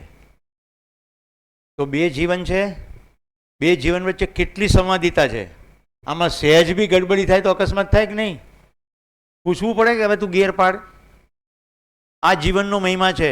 અત્યારે તો શરીરથી જોડાયેલા છે, પણ જીવનનો મહિમા એ છે કે શરીરથી ના જોડાયેલા હોય તો પણ એક જીવન બીજા જીવન પર પ્રતિબિંબિત છે જ. એટલે એક માનવ આખી માનવ જાત સાથે સંવાદિતાપૂર્વક જીવી શકે એવી અસ્તિત્વમાં વ્યવસ્થા છે જ, બનાવવાની નથી. હવે બાકીનો વિડીયો નહીં જોઈએ ચાલશે ને? ચાલશે? કેટલાને ચાલશે? સાચું કહેજો. હાથ ઉપર કરો છો પણ અંદર ઈચ્છા તો જોવાની છે કે નહીં? સાચું કહી દો. હા, શું કામ ખોટું બોલો છો યાર? આટલું શિબિરની અંદર શીખ્યા, તમને નહીં મને જોવાની ઈચ્છા છે. કેમ? કેટલી બધી વાર જોયો હશે, મેં તો બતાડતો હતો. દરેક વખતે અધ્યયન છે. શું અધ્યયન છે? કે આ જીવન કેવી રીતે ચયન કરે. આખા વિડીયોમાં મને સૌથી વધારે જેમ તું પાછું મેં ઊભું રાખીને કહ્યું તમને કે એક ગેર પાડે છે અને બીજો એક્સિલરેટર ને બ્રેક વાપરે છે અને બે જણા ભેગા થઈને એક ગાડી ચલાવે છે. ઘરમાં બધા જતા રહો, તમારા ઘરમાંથી એક જણ ગેર પાડે અને બીજો એક્સિલરેટર ચલાવે. જો બંનેમાં સંવાદિતા હોય તો સંસારની ગાડી સડસડાટ ચાલે. હા કે ના? તો સંવાદિતામાં સુખ છે, ચા પીવામાં નથી. આ રાજુ ઘડીએ ઘડીએ ચા ચા ચા અલ્યા ભાળી છે કે નહીં ચા કોઈ દાડો? એણે તો ભાળી છે પણ તમને ભળાવવા માટે મથે છે. પાડવો જ ચાનો બ્રેક? માર તો નહીં પાડવો. વિડીયો જોવો છે ને? અંજલિની વાત માની લઈએ, ચાલો નથી પીવડાવી બસ. ब्रेक का कंट्रोल है, रेस का कंट्रोल है, तो दूसरे भाई और पाजी ये कैसे मतलब कोऑर्डिनेशन होता है कि अब गियर चेंज करना है, ब्रेक दबानी है? ਇਹ ਕੋਆਰਡੀਨੇਸ਼ਨ ਹੈ ਹੁਣ ਦਿਮਾਗ ਦੇ ਵਿੱਚ ਮਤਲਬ ਇੰਨੀਆਂ ਗੱਡੀਆਂ ਚਲਾ ਕੇ ਦਿਮਾਗ ਦੇ ਵਿੱਚ बैठ ही गया वा कि इस जी। टाइम पे चीज करनी है। और आई एम श्योर कि आपने इससे पहले ऐसे नहीं देखा होगा कि मतलब दो जिंद एक जान, जैसे मैं बोल रहा हूँ कि कैसे कोऑर्डिनेशन के साथ गाड़ी ड्राइव की जा रही है। ना कि सिर्फ ड्राइव की जा रही है भाई, आप देखो बहुत सा ट्रैफिक है, लेकिन इस ट्रैफिक के बीच में भी सोना मोना, पंजाबी में बोलते हैं वट कड्डे हुए ड्राइव के। वाह पाजी, आपसे जांच सीखनी पड़ेगी पाजी मेरे को भी। हाँ, कोई नहीं, जरूर सिखावांगे जी, आ जाओ किसी दिन। दो लेग्स हैं, ऊपर से जो बाजू है वो 4 हैं दोनों भाइयों की। वही वर्ड है जी, दो जिंद एक जान। और ये न्यू अमृतसर में पाजी ये कहां पर लेकर आए? फूड माइल्स, ना किक बेकर्स। King bakers, king. तो पाजी की एक क्या बात है पाजी, कोई इदां दी गल की यार ਇਹ ਚੀਜ਼ ਪੂਰੀ ਨਹੀਂ ਹੋਈ ਜਾਂ ਇਹ ਚੀਜ਼ ਆਪਾਂ ਨਹੀਂ ਕਰ ਪਾ ਰਹੇ, ਕੁਝ ਇਦਾਂ ਦਾ ਹੈਗਾ? ਮੈਨੂੰ ਲੱਗਦਾ ਦਾ ਹੈ ਹੀ ਨਹੀਂ ਕੁਝ ਇਦਾਂ ਦਾ, ਹਨਾ? ਮੇਰੇ ਖਿਆਲ ਨਾਲ ਇਦਾਂ ਦਾ ਕੁਝ ਨਹੀਂ। इदां दा कुछ नहीं है भाई। जिंदगी कैसे जी जाए, ये बेस्ट एग्जांपल है मेरे दोनों भाई सोना और मोना, गुरु की नगरी अमृतसर से। और ऑफ द कैमरा भी बहुत सी बातें हुई हैं और जगह बड़ी अच्छी लगी पाजी जहाँ पर आप लेकर आए। थैंक यू सो मच, चाय के लिए, पेस्ट्री के लिए, पैटी के लिए। और एड्रेस क्या है जी इस जगह पर? अगर कोई આ બંનેને પ્રસન્નતાની સ્થિતિ છે કે દુઃખની સ્થિતિ? પત્રકારની પટાવવાની વાત નથી. ચલો કે ગુરુગ્રામ જઈને ચા પીએ, નાસ્તો કરીએ, રાઈટ? નહીં તો ઇન્ટરવ્યૂ ત્યાં પતાવી શકત ને. સમજાય છે? સંબંધમાં સંવાદિતા હોય તો સુખ કેવી રીતે આવે? તો આ બે જીવન વચ્ચેની સંવાદિતા છે. આવી જ આપણે પતિ પત્ની સંબંધમાં, ભાઈ બહેનમાં, ભાઈ ભાઈ, બહેન બહેન, માતા પિતા, પુત્ર પુત્રી, બધા સંબંધમાં આવી સંવાદિતા હોય તો ઘર સ્વર્ગ બની જાય. અહીંયા લખ્યું હતું ને પહેલે દિવસે, ભૂમિ સ્વર્ગ હો. ભૂમિ સ્વર્ગ વસ્તુઓથી નહીં થાય, સંવાદિતાથી થશે. ક્લિયર? તો હવે બધા સંવાદપૂર્વક ચાય પીશું. ચાય પીને પાછા આવો ત્યાર પછી આપણે એક ગ્રુપ પિક્ચર લઈ લેવું છે. એના માટે સિમ્પલ હું તમને સિસ્ટમ કહી દઉં છું જેથી અનુકૂળતા થાય. તમે જેમ બેઠા છો તેમ જ બેસી રહેશો. અહીંયા ક્યાંક અમે વચ્ચે ગોઠવાઈ જઈશું, કેમેરામેન અહીંયા આવી જાય. ભાઈ તમને સેટિંગમાં અનુકૂળ થાય એટલા માટે કહું છું. એટલે એક બધાનું ગ્રુપ પિક્ચર થઈ જાય. શક્ય એટલા પાછળવાર કમ્પ્લીટ નજીક બેસો તો પિક્ચર સરસ થશે, જેથી દેખાઓ તમે. આ એટલા માટે કે આપણા માટેનો આ સુખદ પ્રસંગ છે, એની ભવિષ્યમાં પણ ક્યારેક પિક્ચર જોઈએ તો સ્મૃતિ થાય. ઠીક છે? ઘડિયાળમાં 10:35 થઈ છે. આપણો નેક્સ્ટ ક્લાસ 11 વાગે શરૂ થાય, એના માટે 5 મિનિટ પહેલાં આવી જાઓ.